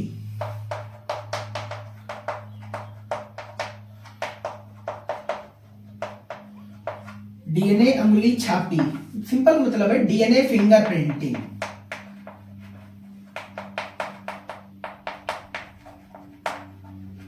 डीएनए फिंगर प्रिंटिंग, तो एक्चुअल में चलो देखते हैं ये क्या है ना। डीएनए फिंगर प्रिंटिंग तो एक्चुअल में एक तकनीक है जिसके द्वारा हम डीएनए के जो न्यूक्लियोटाइडों के क्षेत्र होते हैं उनके क्रम को आसानी से देख सकते हैं। जो डीएनए फिंगरप्रिंट है वो हर मनुष्य का अपना अलग अलग होता है। जैसे आपने देखा होंगे जो फोन में स्क्रीन लॉक आते हैं नहीं, अंगूठे से या किसी भी उंगली से जो खुलते हैं, वो सभी का अपना अलग अलग होता है। ये मतलब सभी के लिए एक विशिष्ट कार्य करता है। और एक चीज बता दें आपको, जो हमारी कोशिका केंद्रक या अंग का जो डीएनए फिंगरप्रिंट है उससे आसानी से नहीं बदला जा सकता, जबकि जो उंगलियों के फिंगरप्रिंट हैं इनको आसानी से बदला जा सकता है, ठीक है। इसका जो खोजकर्ता इस तकनीक का है वो है एलेक्स जेफ्री। कौन सा नाम है? Alex Jeffrey. इस नाम को याद कर लीजिएगा अच्छे से। इस तकनीक का जो खोजकर्ता उसका नाम क्या है? एलेक्स जेफ्री, ठीक है ना। इसको आप अच्छे से याद कर लीजिएगा। और जो क्या कहते हैं, जो डीएनए फिंगरप्रिंट उंगलियों के होते हैं इनको बाई सर्जरी बदला भी जा सकता है, जो परंतु जो कोशिका और केंद्रक वाले हैं इनको आसानी से बदला नहीं जा सकता। ये बात भी आपको याद रखनी है, ठीक है। अब बात कर लेते हैं क्वेश्चन नंबर खा की। क्वेश्चन नंबर खा आपके सिलेबस में नहीं है। कह रहा है भारत में हरित क्रांति के जनक कौन है? तो मेरे ख्याल से हमने इस पर भी चर्चा करी है किसी मॉडल पेपर में, एम एस स्वामीनाथन। क्या नाम है? M S Swaminathan. हालांकि ये है नहीं, ठीक है। अब बात करते हैं क्वेश्चन नंबर गा। क्वेश्चन नंबर गा में कह रहा है restriction enzyme, restriction enzyme, Hindi में इनको बोलते हैं प्रतिबंधन एंजाइम। कौन से एंजाइम? प्रतिबंधन एंजाइम। प्रतिबंधन एंजाइम क्या है, सिर्फ आपको इसके बारे में लिखना है। तो बहुत सिंपल परिभाषा है, वे एंजाइम जो डीएनए को विशेष जगहों से काटने का कार्य करते हैं। वे एंजाइम जो डीएनए को विशेष जगहों से काटने का कार्य करते हैं। और ये मैकेनिज्म क्यों करी जाती है, तो आपने एक तकनीक सुनी होगी बायोटेक्नोलॉजी, है ना, जिसमें के अंतर्गत एक तकनीक आती है जिसका नाम है अनुवांशिक अभियांत्रिकी। यानी अनुवांशिक अभियांत्रिकी की क्रिया में डीएनए को काटने के लिए विशेष एंजाइमों का यूज किया जाता है। उन्हीं एंजाइमों को क्या कहा जाता है? रिस्ट्रिक्शन एंजाइम कहा जाता है। इनको डीएनए कैंची या डीएनए आणविक कैंची या आणविक चाकू के नाम से भी जाना जाता है। इनके कुछ एग्जाम्पल है, उन्हें भी आप अच्छे से याद कर लीजिएगा। एक तो नाम है हिंदथर्ड, अगला है इकोआर फर्स्ट, अगला है बामेज फर्स्ट। इन नामों को आप अच्छे से याद कर लीजिएगा, ठीक है। और जो पहला रिस्ट्रिक्शन एंजाइम खोजा गया था वो 1970 में खोजा गया था नेथन्स एवं स्मिथ के द्वारा। कौन सा वैज्ञानिक? नेथन्स एवं स्मिथ के द्वारा। हालांकि ये बात आपको पेपर में लिख करके बतानी नहीं, जब ये पूछा ही नहीं गया, ठीक है। और कहां से खोजा था? तो ये जीवाणु होते हैं, जीवाणु का नाम था हीमोफाइलस इन्फ्लुएंजी, हीमोफाइलस इन्फ्लुएंजी। इस जीवाणु में कौन से एंजाइम पाए जाते हैं? रिस्ट्रिक्शन एंडोन्यूक्लिएज, जिसका नाम ये है हिंदथर्ड, इकोआर फर्स्ट, बामेज फर्स्ट। कोई दिक्कत तो नहीं? बहुत बढ़िया। अब बात कर लेते हैं, एक चीज और बता दें आपको, ये एंजाइम डीएनए को विशेष जगहों से काटते हैं। जैसे एक मुझे कोड याद है, इकोआर फर्स्ट के लिए मुझे याद है, क्या याद है? ध्यान से सुनना। 5' से 3' 5' से 3' दिशा में, अब इधर 5' होगा, इधर 3' होगा। इनके 6 न्यूक्लियोटाइडों का एक क्रम होता है जहां से काटते हैं, 3, 4, 5, 6, ठीक है। अब इकोआर फर्स्ट जो कोड पे काम करता है उसका नाम क्या है? GAATTC। सेम इधर से लिख लेते हैं, 3, 4, 5, 6। अगर आप ध्यान से देखें तो यही चीज दोबारा लिखी जाएगी, GAATTC। इसमें हमने कुछ नया नहीं लिखा, आप सभी जानते हैं CG से जुड़ेगा, TA से जुड़ेगा। क्लियर हो गया नहीं? तो ये जो 6 अंकों का यानी 6 न्यूक्लियोटाइडों का एक क्रम देख पा रहे हैं आप, इस पूरे क्रम का एक नाम भी है, इस नाम को भी याद कर लीजिएगा। पेपर में ये भी पूछ देता है कभी कभी। इसको इंग्लिश में कहते हैं पैलिंड्रोम्स। क्या कहते हैं? पैलिंड्रोम्स। और हिंदी में इस नाम को कहा जाता है विलोम पद। क्या कहा जाता है? विलोम पद। यानी जो इकोआर फर्स्ट रिस्ट्रिक्शन एंडोन्यूक्लिएज एंजाइम है, ये डीएनए को कुछ खास जगह से काटता है जहां पर 6 न्यूक्लियोटाइडों का एक विशेष अनुक्रम होता है, जिसे 5' से 3' दिशा में पढ़ने पर सेम पढ़ा जाता है। आप इधर से एक बार पढ़ लीजिए, GAATTC। आप इधर वाली लाइन पे इधर पढ़ लीजिए तो GAATTC, सेम पढ़ा गया।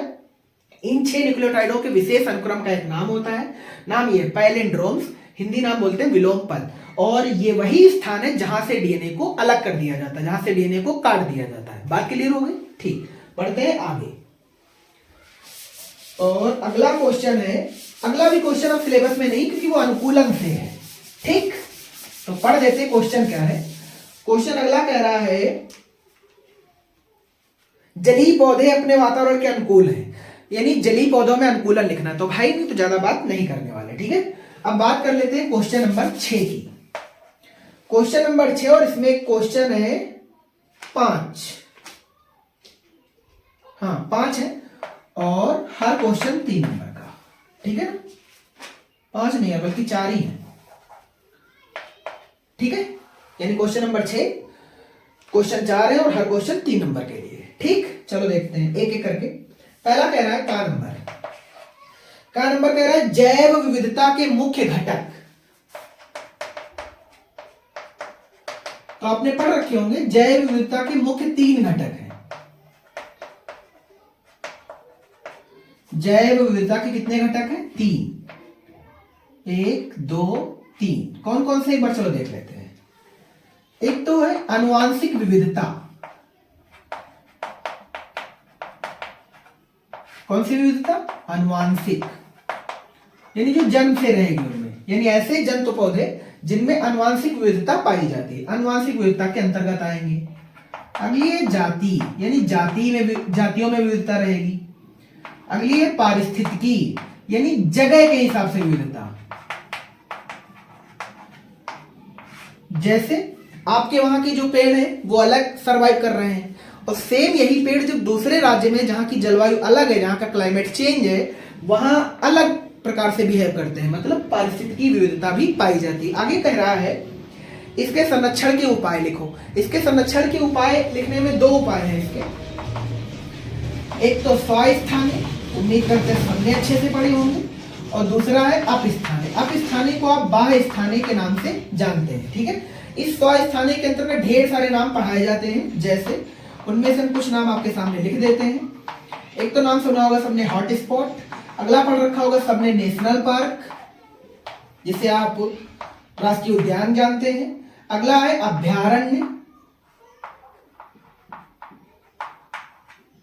अगला है बायोस्फीयर रिजर्व, जिसे हिंदी में जैवमंडल आरक्षित क्षेत्र बोलते हैं, बायोस्फीयर रिजर्व, है ना। अगर आप को चीजें पेपर में आ रही तो इन हेडिंगों को डाल करके एक एक लाइन तो कम से कम चिपका करके आ सकते हैं। इनके बारे में हमने इस वाले टॉपिक पर तो पीछे बात भी की है कि ये रेयर क्षेत्र है। ये कैसे क्षेत्र है? रेयर क्षेत्र है, जहां पर दुर्लभ जंतुओं और पौधों की घनी आबादी पाई जाती है। और ये शब्द किसने इस्तेमाल किया था? तो मेयर्स ने इस्तेमाल किया था, ठीक है ना। अब बात कर लेते हैं अपस्थाने। अपस्थाने के लिए बहुत सिंपल चीज है, चिड़ियाघर। यहाँ का क्या मतलब है? देखो, जब किसी जीव और जंतु का संरक्षण उसी स्थान पर कर दिया जाए तब स्वस्थान है, और जब उसको उठा करके कहीं और शिफ्ट कर दिया जाए तब उसको क्या बोलते हैं? अपस्थान है। और इतना आप सभी जानते हैं, चिड़ियाघर में जो जंतु और पौधे हैं वो कहीं ना कहीं से इंपोर्ट करे गए हैं, जबकि यहाँ पर जो जंतु और पौधे हैं वो वहीं पर है, बस उन्हीं को वहीं पर संरक्षित कर दिया गया, इसलिए क्या बोला गया? स्वस्थान है। यहां से ले जाकर के दूसरी जगह शिफ्ट किया गया, इसलिए क्या बोलते हैं? अपस्थान है, ठीक है। अब बात करते हैं क्वेश्चन नंबर खा की। क्वेश्चन नंबर खा में कह रहा है संक्षिप्त टिप्पणी लिखो। दो टिप्पणियां हैं, कौन कौन सी? एक तो कह रहा है मनुष्य में आनुवांशिक विकार, यानी एक टिप्पणी है आनुवांशिक विकार पर, और अगली टिप्पणी है, यहाँ ऐसे दो टिप्पणियां दे रखी 1.5 नंबर में, यानी एक सही 1/2। और अगली है भैया सेंट्रल डोगमा पर टिप्पणी लिखो। सेंट्रल डोगमा, ठीक है ना। और ये भी एक सही 1/2 नंबर, यानी दोनों टिप्पणियां 1.5 नंबर मिला के 3 नंबर में आएंगी, ठीक है। अनुवांशिक विकार और सेंट्रल डोगमा, ये दोनों कौन सी आफत है? तो बहुत सिंपल समझ लीजिए आप। अनुवांशिक विकार, अनुवांशिक का मतलब डीएनए, अनुवांशिक वर्ड बहुत सिंपल चीज है। अनुवांशिक का मतलब डीएनए, यानी और विकार का मतलब रोग, जिसे आप डिसऑर्डर बोल देते हैं। यानी अगर कोई रोग डीएनए से रिलेटेड है तो हम उसको बोलेंगे अनुवांशिक विकार। क्या बोलेंगे? अनुवांशिक विकार। ये आपके सिलेबस में दो टाइप से पढ़ा दिया जाता है, एक तो जीन से होने वाला रोग और दूसरा क्रोमोसोमल। यानी जो अनुवांशिक विकार हैं वो सिलेबस में आपके दो टाइप के पढ़ा दिए जाते हैं, एक तो जीन से संबंधित यानी जीनी व्यतिक्रम से होने वाले रोग, अगला पढ़ाया जाता है गुणसूत्र से संबंधित या क्रोमोसोमल कह सकते हैं। बात समझ में आ गई ना सभी को? ठीक। जीन संबंधित रोग और गुणसूत्र संबंधित रोग, ये सब अनुवांशिक विकार के अंतर्गत पढ़े जाते हैं। जीन संबंधित के अंतर्गत कई सारे नाम आपको पढ़ाए गए होंगे, जैसे कि रंजकहीनता, है ना, और सिकल सेल एनीमिया, जिसे आप रुधिर छीड़ता बोलते हैं, तो हम एनीमिया सिर्फ लिखे दे रहे हैं इधर। आपने पीकेयू पढ़ रखा होगा, फेनिलकीटोन्यूरिया, है ना, एल्केप्टोन्यूरिया, और उम्मीद करते हैं ये सारे नाम आपको सुने सुने जरूर लगे होंगे, ठीक है। तो ये सब किससे संबंधित है? जीन संबंधित, यानी जो डीएनए के में उत्परिवर्तन हो जाता है, डीएनए उत्परिवर्तन की वजह से हमें अनेक सारी बीमारियां देखने को मिलती हैं, उनको हम बोलते हैं अनुवांशिक बीमारियां, ठीक है। विकार वर्ड का मतलब बीमारी से है। अगला गुणसूत्र से संबंधित। गुणसूत्र से संबंधित दो टाइप के हैं, एक तो लिंग गुणसूत्र से संबंधित और दूसरा अलिंग गुणसूत्रों से संबंधित। तो लिंग गुणसूत्रों से संबंधित और अगला अलिंग से। तो पहले सिलेबस में ढेर सारे थे, अब उतने ज्यादा नहीं बचे हैं। लिंग वाले में केवल दो ही आपको पढ़ने पड़ते हैं, एक तो टर्नर सिंड्रोम नाम पढ़ रखा होगा सबने, और अगला नाम होता है क्लाइनफेल्टर सिंड्रोम। कौन सा नाम? Klinefelter syndrome. और अलिंग गुणसूत्र में हम एक ही पढ़ाया जाता है जिसका नाम है डाउन सिंड्रोम। कौन सा नाम? डाउन सिंड्रोम, ठीक है ना। है तो और सारे, हम ये नहीं कह रहे कि यही एक है। अलिंग में पढ़ा सिर्फ एक ही जाता है, डाउन सिंड्रोम। ये लिंग गुणसूत्रों से संबंधित, इसका मतलब 21वीं जोड़ी से संबंधित है। कौन सी जोड़ी से? 21वीं जोड़ी में, जिसमें गुणसूत्रों की संख्या होती तो 2n है, पर 2n+1 हो जाती है, मतलब एक गुणसूत्र बढ़ जाता है। एक गुणसूत्र बढ़ने की वजह से इसमें कई सारे लक्षण दिखाई देने लगते हैं, और इसमें एक खास लक्षण आपको पढ़ाया गया होगा कि इसकी जो आंखें हैं या पलकें हैं वो मंगोलियन प्रजाति की भांति मुड़ जाती हैं, इसलिए इसको मंगोलियन जड़ता के नाम से भी जानते हैं। अगला जो टर्नर और क्लाइनफेल्टर है, ये दोनों के दोनों लिंग गुणसूत्र से संबंधित है। जो टर्नर है वो स्पेशली महिलाओं से संबंधित है।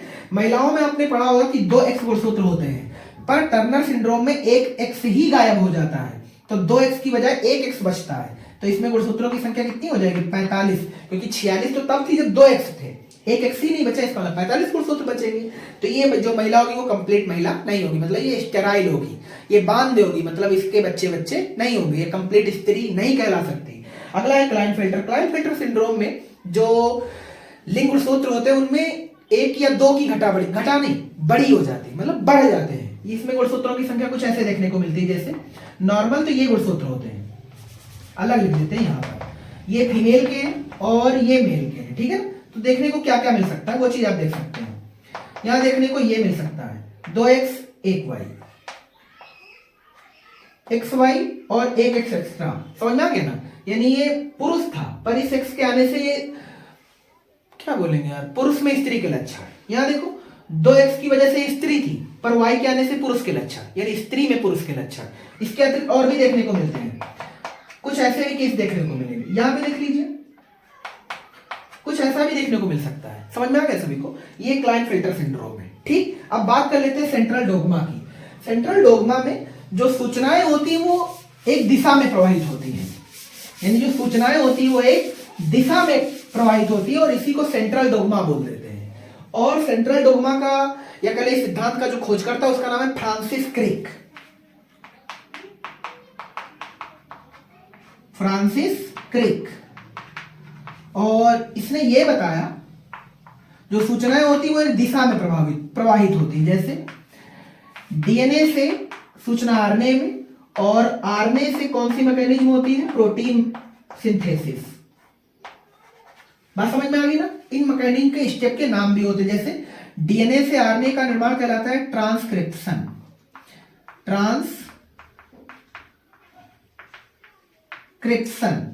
जिसे आप हिंदी में अनुलेखन बोल देते हैं। आरएनए से प्रोटीन का निर्माण ट्रांसलेशन कहलाता है, जिसे आप अनुवादन बोल देते हैं। क्या बोल देते हैं? अनुवादन। उम्मीद करते हैं इसमें किसी को कोई दिक्कत नहीं होगी। और यही मैकेनिज्म क्या कहलाती है? सेंट्रल डोग्मा के नाम से कहलाती है। और सेंट्रल डोग्मा का खोजकर्ता कौन है? फ्रांसिस क्रिक, ठीक है ना। चलिए बात करते हैं आगे, और अब बात कर लेते हैं, ये तो खा नंबर था, बात करते हैं क्वेश्चन नंबर गा की, ठीक है। तो चलो इसे रेस करें पहले।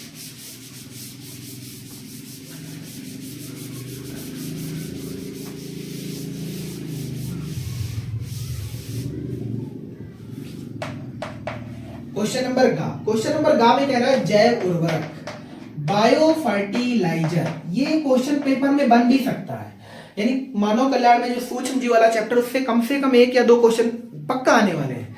तो मे भी यही आ सकता है, जैव उर्वरक, जिसे आप इंग्लिश में बायो फर्टिलाइजर बोलते हैं। तो कभी कभी पेपर में सीधा सीधा पूछ देता है कि बायो फर्टिलाइजर से आप क्या समझते हैं, तो बहुत सिंपली आपको समझ लीजिए, ऐसे फर्टिलाइजर जिसमें सूक्ष्म जीव मैक्सिमम मात्रा में उपलब्ध हो, हम ऐसे फर्टिलाइजर को जैव उर्वरक के नाम से जानते हैं, या कह लें उसको बायो फर्टिलाइजर के नाम से जानते हैं, ठीक है।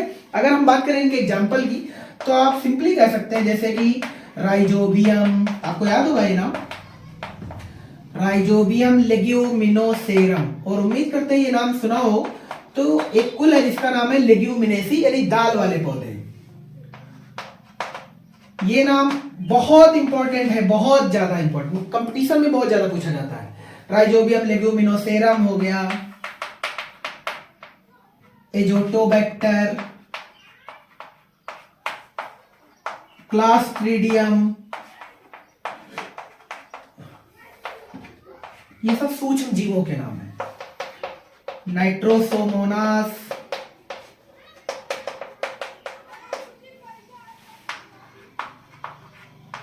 नीली हरी शैवाल, एजोला, ये सारे नाम बात समझ में आई सभी को।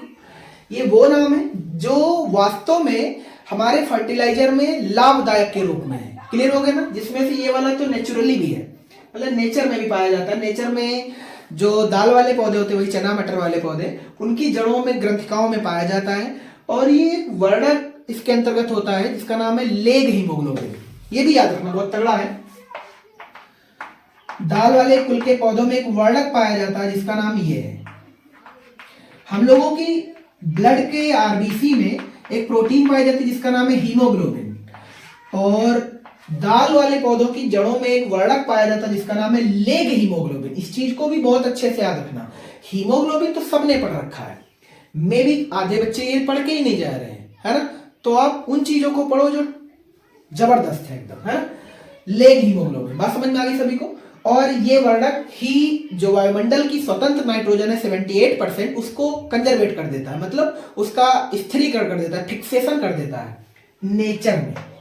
बात समझ में आ गई ना। ये अननेचुरल है, मतलब ये काम ये जबरदस्ती समझ लो कर रहे हैं, पर रियल में नहीं, ठीक है। चलिए बात करते हैं आगे। खाद्य उत्पादन में इसकी भूमिका का उल्लेख कीजिए। इसकी भूमिका बहुत सिंपल ये है कि जो हम रासायनिक या केमिकल फर्टिलाइजर का यूज करके फसलें उगा करके उन फसलों को खा रहे हैं, उनसे ढेरों सारी बीमारियां उत्पन्न हो जाती हैं। पर अगर हम बायो फर्टिलाइजर से उत्पन्न फसलें खाएं तो हम बहुत सारी बीमारियों से बच सकते हैं, क्योंकि उसमें ये वाले सभी सूक्ष्म जीव पाए जाते हैं जो हमारे लिए लाभदायक है, ठीक है।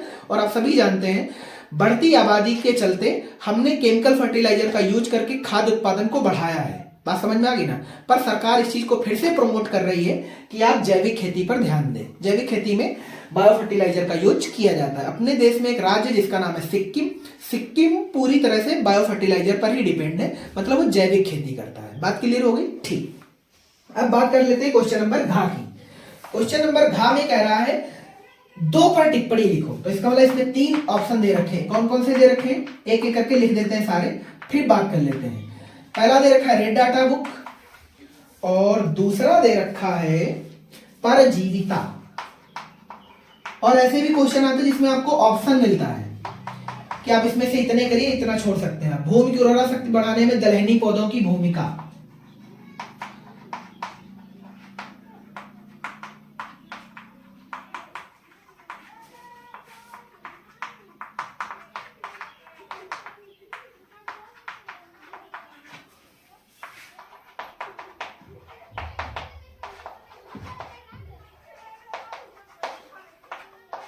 ठीक है, ये 3 टिप्पणियां हैं। एक तो रेड डाटा बुक, परजीविता और भूमि की उर्वरा शक्ति बढ़ाने में दलहनी पौधों की भूमिका। यानी 3 ऑप्शन है आपके पास। आपको इसमें से कोई 2 लिखनी है, और 2 लिखेंगे तो आप इसके 3 नंबर मिलेंगे आपको। याद रखना, अगर आपको बेशक तीनों आती है, पर अगर 2 पूछा जा रहा है तो 2 ही लिखना, ठीक है। ओवर स्मार्टनेस काम नहीं आती वहां पर, याद रखना। तो सबसे पहली चलो टिप्पणी हम तीनों आपको बता देते हैं। रेड डेटा बुक क्या है। तो रेड डेटा बुक एक्चुअल में एक ऐसी पुस्तक है जिसमें विलुप्त होते प्राणी या भविष्य में विलुप्त हो सकते हैं, या पास्ट में विलुप्त हो चुके हैं, या भविष्य में वो विलुप्तता की कगार पर खड़े हैं, उन पर संकट मंडरा रहा है, ऐसे सभी जंतुओं और पौधों को लिखने की एक पुस्तक का नाम है जिसका नाम है रेड डेटा बुक। क्लियर हो गया ये, ठीक, बहुत बढ़िया। इस बुक को एक संस्था जारी करती जिसका नाम ये है IUCN। उम्मीद करते हैं खूब अच्छे से सुना होगा। इसकी स्थापना 1948 में होती है, 1948, है ना। International union for conservation nature and natural resources, ये इसका पूरा नाम है। पर आप अब इसको सिंपल ऐसे भी कह सकते हो, international union for conservation and nature, बस इतने से काम चल जाएगा। इसका जो हेडक्वार्टर है वो स्विट्जरलैंड में है। क्लियर हो गया ना, ये बहुत अच्छे। तो IUCN इंटरनेशनल संस्था है जो ये बुक जारी करती है जिसका नाम रेड डाटा बुक है, ठीक। अब बात कर लेते हैं परजीविता की। परजीविता में क्या होता है, कोई जीव या कह ले कोई 2 जीव परस्पर साथ साथ रहते हैं, परंतु एक जीव उसमें से अधिक लाभ प्राप्त करता है और दूसरा जीव हानि को प्राप्त करता है। जैसे सिंपल कहें कि मनुष्यों के साथ कुछ परजीवी पाए जाते हैं जो बाह्य के रूप में भी हैं, कुछ अंतःपरजीवी हैं। जैसे अगर हम बात करें पेट के कीड़े जिसको आप स्कैरिस लुम्ब्रिकॉइडिस के नाम से जानते हैं, वो हमारे लिए अंतःपरजीवी है, हमारे साथ ही रहता है, हमारे शरीर से आंतों में अपने सक्शन के द्वारा यानी चूसक के द्वारा भोजन नोचता रहता है, भोजन को खाता रहता है और हमें ही नुकसान पहुंचाता है। बात समझ में आ गई ना। जिसके लिए आपने कुछ दवाएं भी पढ़ रखी होंगी, एल्बेंडाजोल वगैरह, जेंटिल वगैरह, है ना, बेंडी प्लस वगैरह। भाई जिसको आप पेट के सिंपली कीड़े बोल देते हैं, ठीक है ना। तो ये तो होगी परजीविता। बाह्य परजीवी भी है, जैसे मच्छर हमारे लिए बाह्य परजीवी है। तो परजीवी वे हैं जिसमें दो जीव साथ रहते हैं पर दूसरे को हमेशा हानि पहुंचाते हैं। बात क्लियर हो गई। तो परजीविता ये क्लियर हो गया ना जी। पौधों पर भी परजीवी हैं। पौधों के परजीवी जैसे आपने पढ़ रखे होंगे, चंदन वगैरह है ना, ओरोबैंकी वगैरह, ये सारे ऑर्किड वगैरह, ये सब पढ़ के जाइएगा आप, ठीक। नेक्स्ट है पॉइंट नंबर 3, भूमि की उर्वरा शक्ति बढ़ाने में दलहनी पौधों की क्या भूमिका है। तो बहुत आप सिंपल तरीके से बता दें, अभी तो आपको बताया था ये वाला जीवाणु इन्हीं पौधों की जड़ों में पाया जाता है, राइजोबियम लेग्यूमिनोसेरम। काम क्या करता है, जो वायुमंडल में नाइट्रोजन 78% है, क्योंकि भूमि में तो है ही नहीं, वायुमंडल में जितनी ज्यादा नाइट्रोजन है पृथ्वी में उतनी ही कम है। बात क्लियर होगी ना। तो उस नाइट्रोजन का फिक्सेशन करने का काम कौन करता है, दलहनी पौधे। अब जब चूंकि नाइट्रोजन का फिक्सेशन जब करेंगे तो जाहिर सी बात है कि भूमि की उर्वरा शक्ति बढ़ जाएगी, और यही इनकी भूमिका है। यानी जिस फसल का एवरेज कम हो गया हो तो आप उसमें अगली, जैसे धान गेहूं बोने की बजाय आप उसमें कौन सी फसलें बो सकते हैं, दलहनी फसलें। जैसे आप देखते होंगे गांव में अपने, गेहूं कटने के बाद तुरंत उसमें उड़द बो दिया जाता है, और उड़द बोने के बाद तुरंत उसमें धान लगाया जाता है। अब उड़द की फसल कटने के बाद जो धान बोया जाता है उसमें धान का एवरेज ज्यादा आएगा उस खेत की अपेक्षा जिसमें गेहूं कटने के बाद डायरेक्ट धान लगाया गया है। अगर बीच में आप उसने उड़द का फसल बोया है, किसी एक ने नहीं बोया, तो दोनों खेतों में अंतर इस चीज का होगा कि दोनों के जो एंड टू एंड एवरेज होंगे वो घट बढ़ जाएंगे। तो जिसने उड़द की भी फसल काट ली है उसका एवरेज ज्यादा आएगा, और जिसने उड़द की फसल नहीं बोई थी या धान गेहूं को की फसल काट करके डायरेक्ट धान को इस्तेमाल किया खेत में, तो उसका एवरेज घटेगा। मतलब चलिए इसे इरेज करते हैं और बात करते हैं क्वेश्चन नंबर 7 की। 7 में मेरे ख्याल से ऐसे क्वेश्चन है जो पीछे पढ़ाए जा चुके हैं। तो जो पढ़ाए जा चुके हैं चूंकि डायग्रामल है तो उन पर ज्यादा खास चर्चा नहीं करेंगे, ठीक है ना। क्वेश्चन नंबर 7, और आप सभी जानते हैं 7, 8 और 9 आपको कितने नंबर देंगे, 5, ठीक है। और इसमें आपको ऑप्शन भी मिलेगा अथवा का, ठीक। तो पहला क्वेश्चन क्या कह रहा है, एक बार सुन लीजिए। कह रहा है गुरु बीजाणु जनन क्या है, आवृत्त बीजी पौधों में जाइगोट से लेकर बीजांड बनने तक के विकास का संपूर्ण वर्णन कीजिए, मतलब सचित्र वर्णन कीजिए। तो जितने भी डायग्राम बनने वो सब बनाने हैं आपको। तो मेरे ख्याल से बीजांड का डायग्राम और भ्रूणकोश का डायग्राम और लघु बीजांडधानी का डायग्राम हमने सारे आपको पीछे बना रखे हैं। तो कम से कम वहां पर आप देख लीजिएगा, क्योंकि हम इधर ज्यादा कुछ खींचना नहीं चाह रहे हैं, ठीक है ना। तो इस चीज को याद रखिएगा। आगे बढ़ लेते हैं।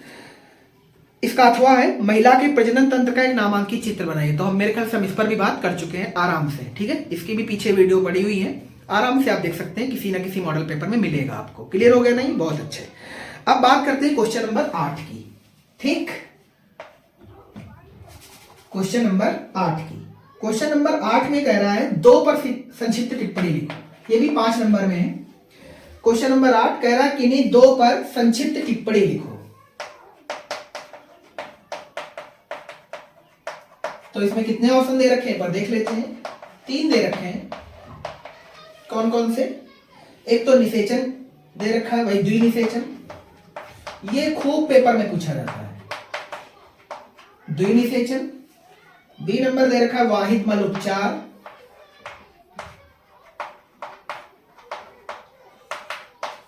सी नंबर दे रखा है निमोनिया की रोकथाम,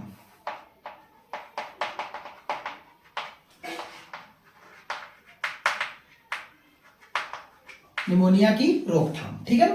तो बात करें अगर द्विनिषेचन की, तो आपने पढ़ रखा होगा। चलो यहां पर डायग्राम बना देते हैं थोड़ा सा बीजांड का।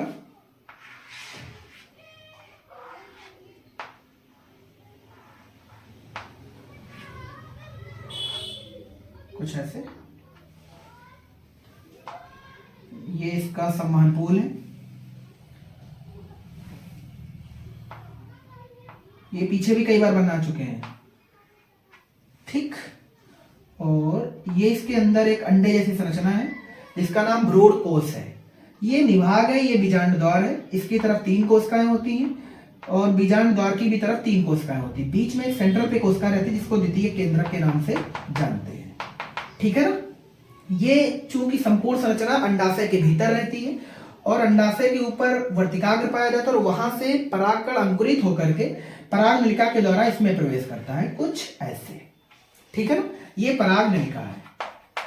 ये जो हमने पाइप जैसी संरचना बनाई है पराग नलिका है, और हम बहुत शॉर्टकट तरीके से बता रहे हैं। अगर ये चीजें आपने पहले पढ़ रखी होंगी तो आपको एजिड दिख रही होंगी, ठीक है ना। तो पराग नलिका में तुम्हें याद होगा जो जनन केंद्रक होता है, नलिका केंद्रक होता है, तो यहाँ आते आते नलिका केंद्रक पूरी तरह से नष्ट हो जाता है और जो जनन केंद्रक बचता है उसमें एक बार समसूत्री विभाजन होता है, जिसके दौरान भ्रूण कोश के अंदर 2 नर युग्मकों को रिलीज किया जाता है। यानी इस पराग नलिका के द्वारा भ्रूण कोश के अंदर कितने नर युग्मक, 2 नर युग्मक रिलीज कर दिए जाते हैं। तो एक निषेचन कर जाता है द्वितीय केंद्रक से, एक निषेचन कर जाता है अंड कोशिका से। जो द्वितीय केंद्रक से निषेचित करता है वो निर्माण करता है भ्रूण कोश का, भ्रूण कोश का। चूंकि द्वितीय केंद्रक 2n होता है और नर युग्मक n होता है, तो ये संरचना हो जाती है 3n। और जो नर युग्मक अंड कोशिका को निषेचित करता है वो बनाता है जाइगोट, और जाइगोट विकसित होकर के सीधा किसका निर्माण कर देता है, भ्रूण का।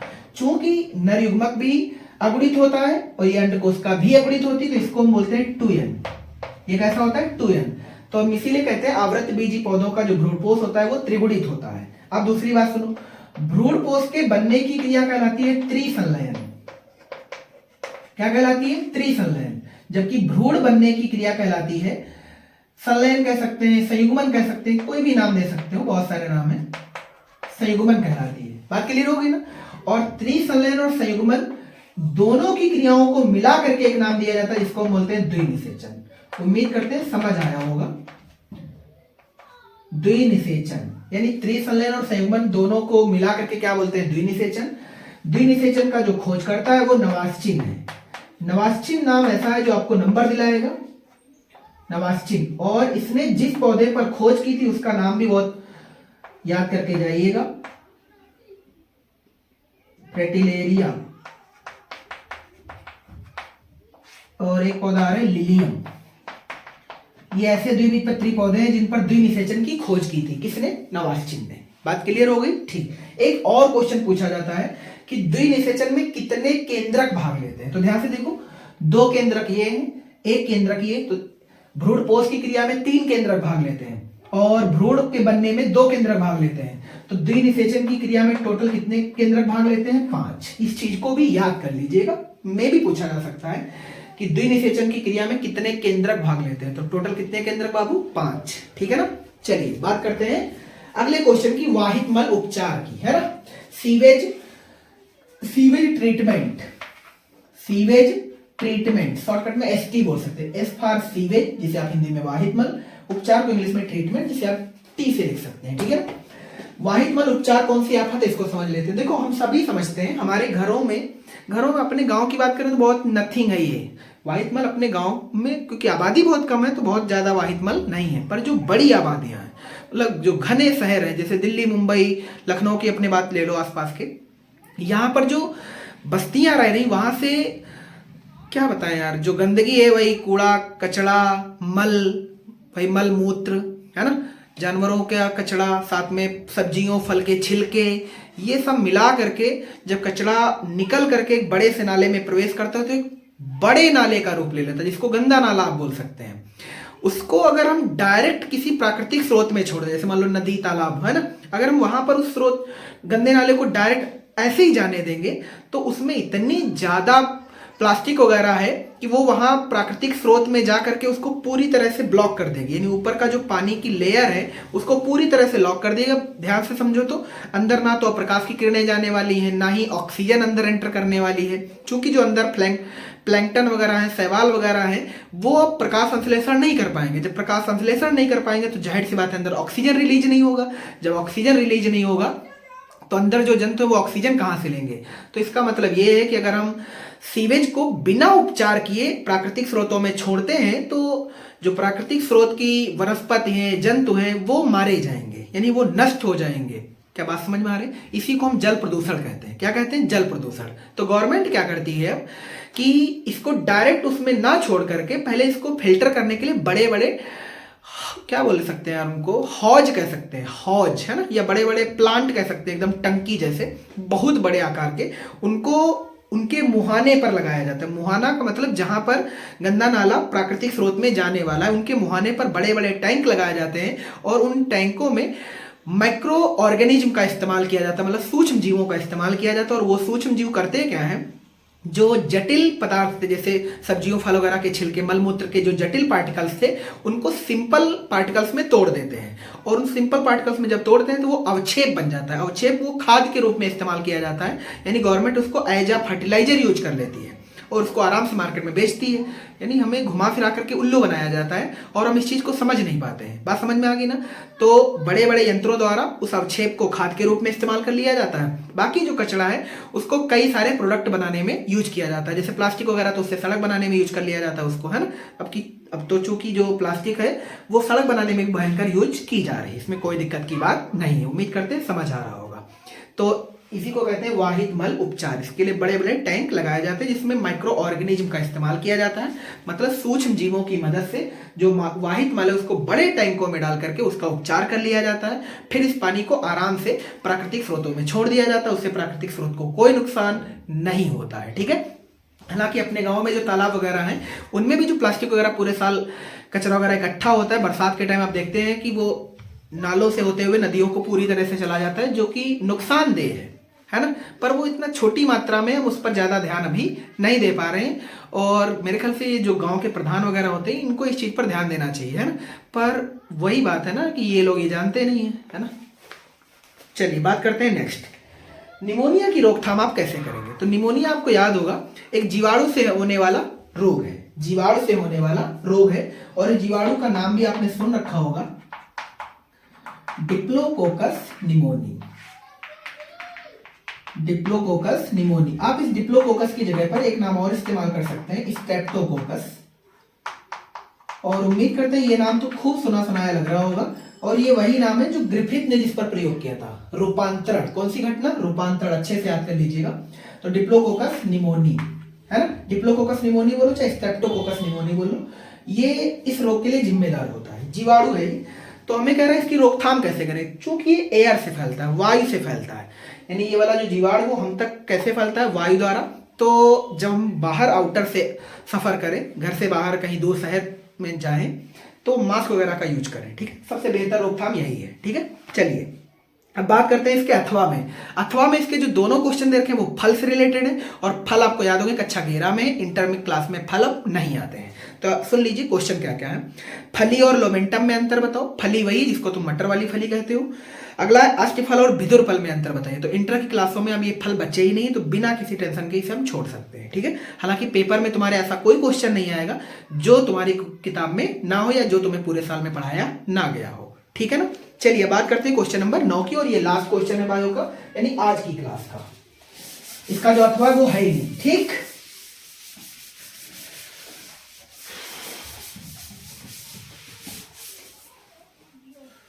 क्वेश्चन नंबर 9, और ये भी कितने नंबर का है, 5, ठीक है ना। इस क्वेश्चन नंबर 9 में 2 टिप्पणियां दे रखी हैं, और ये टिप्पणी है 2.5 नंबर की, ठीक। कौन कौन सी है भैया। एक तो कह रहा है मनुष्य में निषेचन,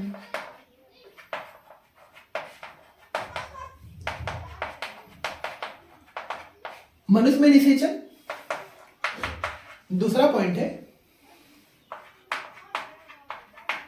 सहज प्रतिरक्षा, ठीक है ना। तो अब बात करें अगर मनुष्य में निषेचन की, तो मनुष्य में निषेचन की क्रिया का बहुत सिंपल मतलब यह है कि क्वाइटस क्रिया के दौरान या क्वाइटस क्रिया के बाद कह सकते हैं। क्वाइटस क्रिया में जो स्पर्म पेनिस के द्वारा फीमेल की वजाइना के थ्रू छोड़े गए हैं, इजेकुलेट किए गए हैं, वो क्या बोलेंगे यार, गर्भाशय से होते हुए फैलोपियन ट्यूब की तरफ बढ़ते हैं, ठीक है। और उस फैलोपियन ट्यूब में उपस्थित अंडाणु या तो वो लेफ्ट ओवरी होगी या तो राइट ओवरी, क्योंकि एक टाइम पर एक ही काम करती है, ये बात आपको पीछे बता रखी है हमने। तो लेफ्ट ओवरी या राइट ओवरी, उनमें से कोई एक वर्किंग में होती, तो वहां से एक अंडाणु रिलीज पड़ा रहता है, कहां पर, फैलोपियन ट्यूब में। और वहां जा करके स्पर्म द्वारा अंडाणु की सतह को भेद करके अंदर प्रवेश करने की क्रिया क्या कहलाती है, निषेचन कहलाती है। और ये क्रिया फैलोपियन मादा यानी फीमेल जो रिप्रोडक्टिव ऑर्गन है उसके फैलोपियन ट्यूब में संपन्न होती है। बस इतना लिखना है आपको, मनुष्य में निषेचन। उम्मीद करते हैं समझ आया होगा।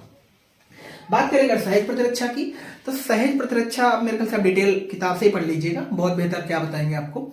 आप ऐसे समझ सकते हैं कि एक कोई वेरिएबल टेम्परेचर ले लीजिए, उस टेम्परेचर पर आप दो तरीके देख सकते हैं कि उसी टेम्परेचर पर कोई जीव अच्छे से सर्वाइव कर पाएगा और उसी टेम्परेचर पर कोई जीव को सर्वाइव करने में भयंकर प्रॉब्लम होगी। इसी को एक्चुअल में सहज प्रतिरक्षा कहते हैं। जैसे सिंपल कहें, इस समय का जो टेम्परेचर है हम लोग आराम से सर्वाइव कर पा रहे हैं, पर वहीं पर ध्यान से देख लीजिए तो छिपकली वगैरह अब क्या आराम से सर्वाइव कर पा रही नहीं, समझ पा रहे हैं ना। यानी हर चीज के विकसित होने के लिए एक निश्चित टेम्परेचर वेरी करता है, इसी घटना को सहज प्रतिरक्षा कहते हैं। हालांकि आपकी किताबों में एग्जाम्पल भी दिया जाता है चूजे और चूहों को लेकर के, कि जो चूहे और चूजे के होते हैं वो अलग अलग टेम्परेचर पे अलग अलग वेरी करते हैं। ठीक है ना, ये थी कहानी सहज प्रतिरक्षा की। आप और थोड़े डिटेल से पढ़ लेना। इसका अथवा क्या कह रहा है, जबरदस्त है भैया। अथवा वाला क्वेश्चन टाइट है एकदम। कह रहा अनुवांशिक कूट पर निबंध लिखो, ये चीज जबरदस्त है। और चूंकि आज ये 5 नंबर में आई है तो इसका जाहिर सी बात है एक टेबल भी बनाना पड़ेगा 64 कोडानों का। ठीक है ना, तो अनुवांशिक कोड या जेनेटिक कोड बोल देते हैं इसको।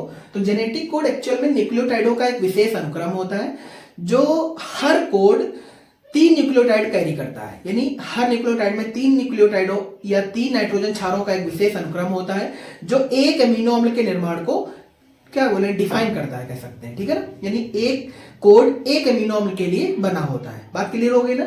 इसी को बोलते हैं अनुवांशिक कोड। पर चूंकि 5 नंबर में आया है, इसका मतलब है लॉन्ग टर्म का क्वेश्चन है, इसका मतलब आपको अनुवांशिक कोड की एक टेबल भी बनानी पड़ेगी, है ना। तो चलो, टेबल बनाना बहुत इजी काम है, आसानी से बना देंगे, पर उनके जो जो एमिनो अम्ल लिखे जाते हैं वो कठिन काम है। तो एक बार आपके सामने टेबल बनाते हैं और फिर कोड के सामने एमिनो अम्ल कैसे लिखना है वो चीज हम आपको किताब से लिख करके बता देते हैं, है ना। और इस चीज को आप भी याद कर लीजिएगा कि इनको कैसे लिखना है। ठीक है, तो चलो देखते हैं। तो अपने पास टोटल अक्षर कितने हैं, 4, AUGC, है ना। आरने के यही तो कोड है, तो हमको 3 अक्षर का बनाना है मुझे। तो जाहिर सी बात है जो AGC वाला क्रम है उसको हमें 3 बार लिखना पड़ेगा। ठीक है, तो चलो देखते हैं।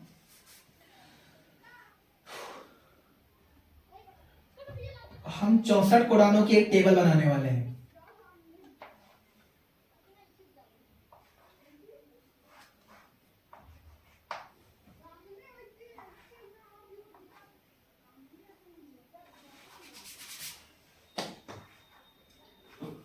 ये G है, ठीक।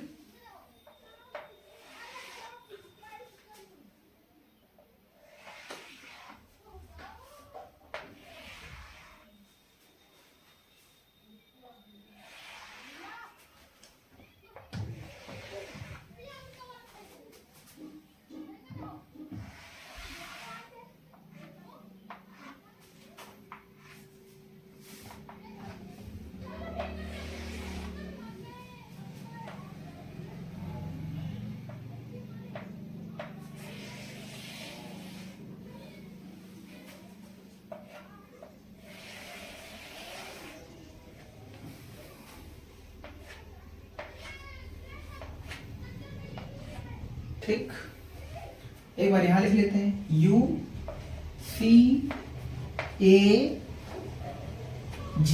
ठीक, एक सीरीज और चाहिए मुझे।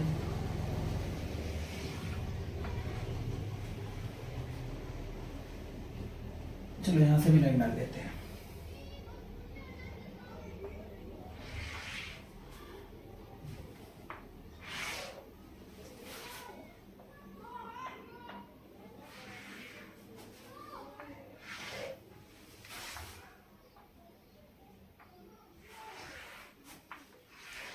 ठीक, UCAG क्लियर हो गया ना। चूंकि मुझे 3 अक्षर का कोड चाहिए तो मैं इस सीरीज को 3 बार लिख दिया है। ठीक है, देखो एक चीज और बता दें आपको, इस क्रम को जरूरी नहीं कि आप इसी क्रम में लिखें। हमने इस क्रम में इसलिए लिख लिया है ताकि जो एमिनो अम्ल है उसे हम क्रम से लिख सकें। बाकी आप AGCU लिख सकते हैं, ACGU लिख सकते हैं, ACUG लिख सकते हैं, कोई भी तरीका ले लो, कोड उतने ही बनेंगे। ठीक है ना, बस ये जगह बदल जाएगी। ठीक है, तो चलो देखते हैं क्रॉस कैसे कर लेते हैं। क्रॉस करने का बहुत सिंपल तरीका आपको बता दें। किन्हीं दो लाइनों का हम गुणा करेंगे और तीसरी लाइन के अक्षर को यहाँ पर सभी को चिपकाने वाले हैं। ठीक है, हम ये भी कर सकते हैं कि हम इन चारों अक्षरों को एक एक बॉक्स में लिख सकते हैं, पर हमने उतना तामझाम नहीं किया है। ठीक, तो बहुत सिंपल तरीका ये बनाने का देख लेते हैं। तो यू और यू का करेंगे, ठीक, और चूंकि इसमें टोटल अक्षर 4 इस्तेमाल किए गए तो हम इस चीज को 4 बार लिखेंगे। ठीक, और उम्मीद करते हैं ये लिखने में कोई बुराई नहीं है, क्योंकि यू यू का गुणा हमने 4 बार कर दिया। ठीक, और उस पूरे उधर के अक्षर को उठे और इधर चिपका दीजिए। तो यू सी ए जी, उम्मीद करते हैं समझ आया होगा। ठीक है, सेम ऐसे यहां से ले लो, सी और यू, सी यू, तो बताओ कितनी बार लिखें? 4 बार। फिर से यू सी ए जी, खत्म कहानी। ये वाला अक्षर उठाओ, यू,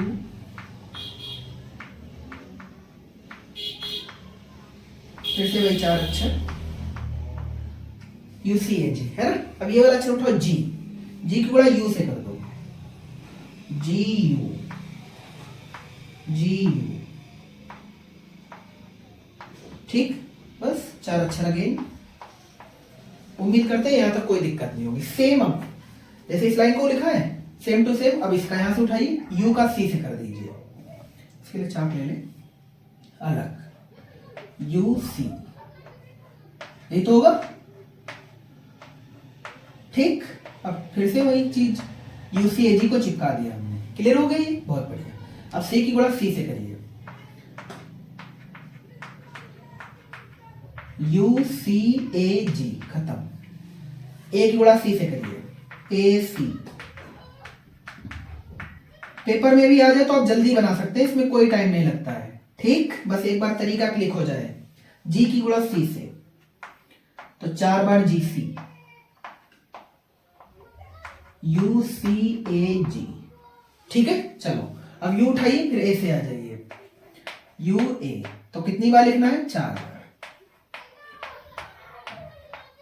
यू सी ए जी, खत्म कहानी। इधर आ जाओ, सी की गुणा ए से कर लीजिए, गुणा ही समझो इसको, यू सी ए जी। ठीक, यहां आ जाओ, ए कितनी बार? 4 बार, यू सी ए जी। ठीक, यहां आ जाओ, जी की ए से, तो जी ए 4 बार, यू सी ए जी। उम्मीद करते हैं यहां तक किसी बच्चे को कोई समस्या नहीं होगी। ठीक, चलो यहां आते हैं, यू का गुणा जी से 4 बार,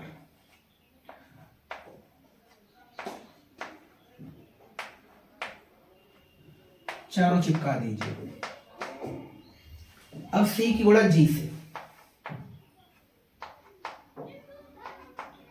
कोड बनाना सबसे इजी काम है, यू सी ए जी। अब ए की गुणा जी से,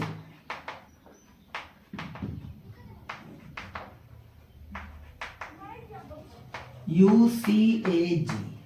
ठीक, अब बात करें जी की गुणा जी से,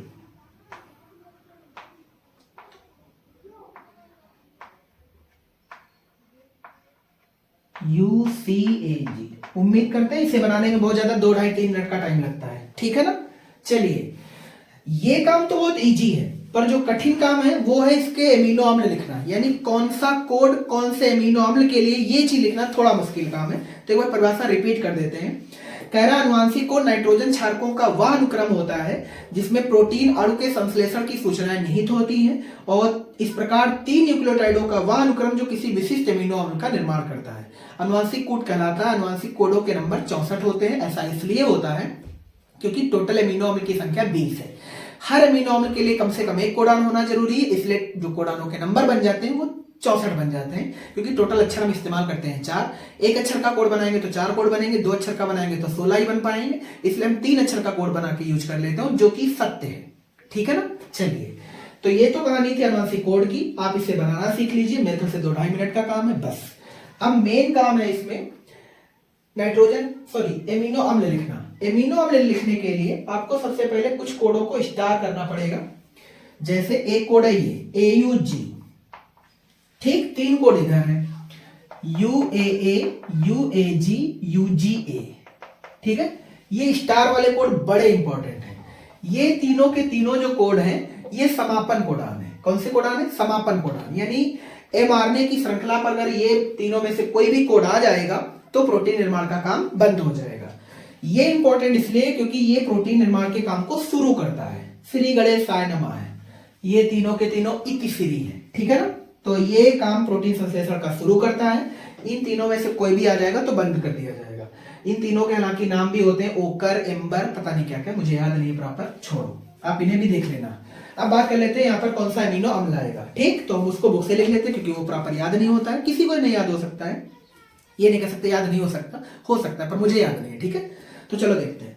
इनके अलावा हम यहाँ पर शॉर्टकट लिखने वाले हैं, तो ये चीज आपको पहले से पता होनी चाहिए। हालांकि नाम पूरे बताएंगे आपको। ठीक, तो इसमें जो ऊपर वाले दो कोड हैं वो फेनिल एलानिन के लिए है, जिसके लिए हमने शब्द इस्तेमाल किया PHE। ठीक है, और जो दूसरे नीचे वाले दो कोड हैं वो ल्यूसिन के लिए है, जिसमें हमने शब्द इस्तेमाल किया LEU।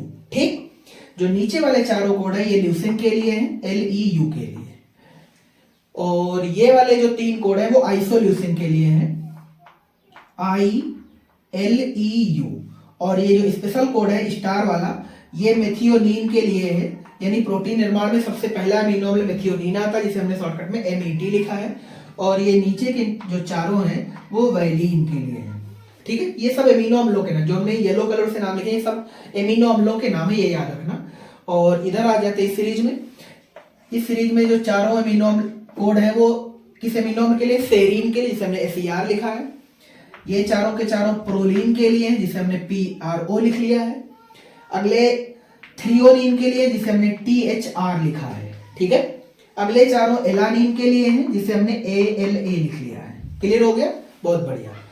इधर वाले जो दो कोड है वो टायरोसिन के लिए हैं, यानी TYR के लिए लिखा हमने, सॉरी गलत लिख दिया हमने, TRY लिखना है। ठीक, ये वाले दो तो प्रोटीन निर्माण को बंद करेंगे, कोई अमीनो अम्ल नहीं होगा। ठीक, ये वाले हिस्टिडीन के लिए हैं और ये वाले दोनों ग्लूटामीन के लिए हैं, जिसे शॉर्टकट में GLN लिखा जाएगा। और ये वाले दो एस्परजीन के लिए हैं, जिसे ASN लिखा जाएगा। और ये वाले दोनों लाइसिन के लिए हैं, जिसे LYS लिखा जाएगा। अगले कोड एस्पार्टिक अम्ल के लिए, जिसे ASP लिखा जाएगा। और नीचे वाले दो ग्लूटामिक अम्ल के लिए हैं, जिसे GLU लिखा जाएगा। ठीक है ना, अब बात करते हैं यहाँ पर। यहाँ के जो कोड है वो सिस्टीन के लिए हैं, यानी ये वाले दो कोड CYS के लिए हैं। और जो नीचे वाला कोड है वो ट्रिप्टोफेन के लिए है, ये TRP के लिए है। ठीक, ये वाला कोड। ये वाले चारों के चारों आर्जिनिन के लिए है। आर्जिनिन ये सब एमिनो अम्ल हैं, जो हमने येलो कलर से लिखे वो सब एमिनो अम्ल है। ठीक, ये वाला कोड सेरीन के लिए है और ये वाला कोड ARG के लिए है, यानी ये दोनों ARG के लिए, ऊपर वाले दो सेरीन के लिए। सबसे नीचे वाले चार ग्लाइसिन के लिए, जिसे GLY लिखते हैं। बस ये कहानी है और अनुवांशिक कोड की परिभाषा और ये टेबल आपको कंप्लीट नंबर 5 देगी, कोई कटौती नहीं है। बात समझ पा रहे सभी? बहुत बढ़िया। कुछ चीजें और आप सुन लीजिएगा, वो ये है, जो AUG है वो प्रारंभन कोडान है, अच्छे से रट लीजिएगा। UAA, UAG और UGA ये तीनों के तीनों समापन कोडान है, ये अच्छे से भी पढ़ के जाइएगा। और इसी के साथ अनुवांशिक कोड की विशेषताएं भी आप देख लेना, क्योंकि वो भी पूछी जाती है। हालांकि यहाँ पर पूछी नहीं गई तो उन पर कोई चर्चा नहीं करने वाले। कुछ खास बातें और बता देते हैं। ये वाला एमिनो अम्ल खास है आपके लिए और ये वाला भी एमिनो अम्ल खास है आपके लिए। ऐसा इसलिए इस एमिनो अम्ल और इस एमिनो, ये ट्रिप्टोफेन लिखा है और ये मेथियोनीन लिखा है। इन दोनों एमिनो अम्लों के लिए केवल एक कोडान है। चाहो तो इस टेबल को पूरी तरह से देख लेना अच्छे से। बाकी हर एमिनो अम्ल के लिए एक से अधिक कोड जिम्मेदार है, ये बात भी आप देख सकते हैं। मैक्सिमम किसी के लिए 6 कोड जिम्मेदार है, जैसे उनमें से आप आर्जिनिन को देख सकते हैं। 4 कोड ये जिम्मेदार है और 2 कोड ये जिम्मेदार है। बात क्लियर हो गई नहीं? और मिनिमम किसी के लिए 1 कोड जिम्मेदार है। 1 कोड वालों के नाम हमेशा याद रखना, ट्रिप्टोफेन और मेथियोनीन। बात समझ में आ गई सभी को? बाकी स्टार वाले कोडानों को अच्छे से याद रखिए। ये नाम मेरे ख्याल से इस सीरीज के तो कम से कम रख सकते हो, क्योंकि ये 4-4 करके लिखे हैं। इधर नहीं भी लिखोगे तो एग्जामिनर को भी पता है कि टाइट चीजें उतना कोई अच्छे से ध्यान नहीं देता है। ठीक है, तो इसी के साथ ये क्लास खत्म करते हैं और फिर मिलते हैं। मेरे ख्याल से अब नेक्स्ट वीडियो मेरा लाने का कोई इरादा नहीं है, और क्यों इरादा नहीं है तो ये बात आपको एक छोटे से वीडियो के माध्यम से बता दी जाएगी। ठीक है ना, तो चलिए मिलते हैं और एक महत्वपूर्ण नॉलेज की सीरीज के साथ, जो मेरे ख्याल से अगली क्लास के बाद से शुरू कर दी जाएगी, जिसमें आपको वीडियो रोज मिलेगी। यहाँ क्या होता था, वीडियो ज्यादा लंबी होती थी, इसलिए वीडियो 1 या 2 दिन में अपलोड, मतलब 1-2 दिन में तो बनाने में ही लग जाते थे। जैसे इसी वीडियो को हमने अब 2 दिन में बनाया है ना। अब अपलोड, एडिट और अपलोड करने में 2 या 2.5 दिन का टाइम लग जाएगा, है ना। तो इसलिए कोशिश आप ये करिएगा, देखो क्लास को हम बहुत तेजी से खींच रहे हैं तो भी 2-2.25 घंटे के आसपास टाइम लग रहा है। इसका मतलब ये है कि आप वीडियो को थोड़ा स्पीड पे लगा करके देख लिया करें, ठीक है ना। जो चीजें आपको अच्छे से सुनी वहां पर स्पीड स्लो कर लो, जहां पर जो चीज समझ में आ रही है उसे थोड़ा स्पीड से देख लीजिएगा, ठीक है। तो वीडियो को लाइक और शेयर करना बिल्कुल ना भूलें अपने दोस्तों के साथ। Thanks for watching. जय हिंद।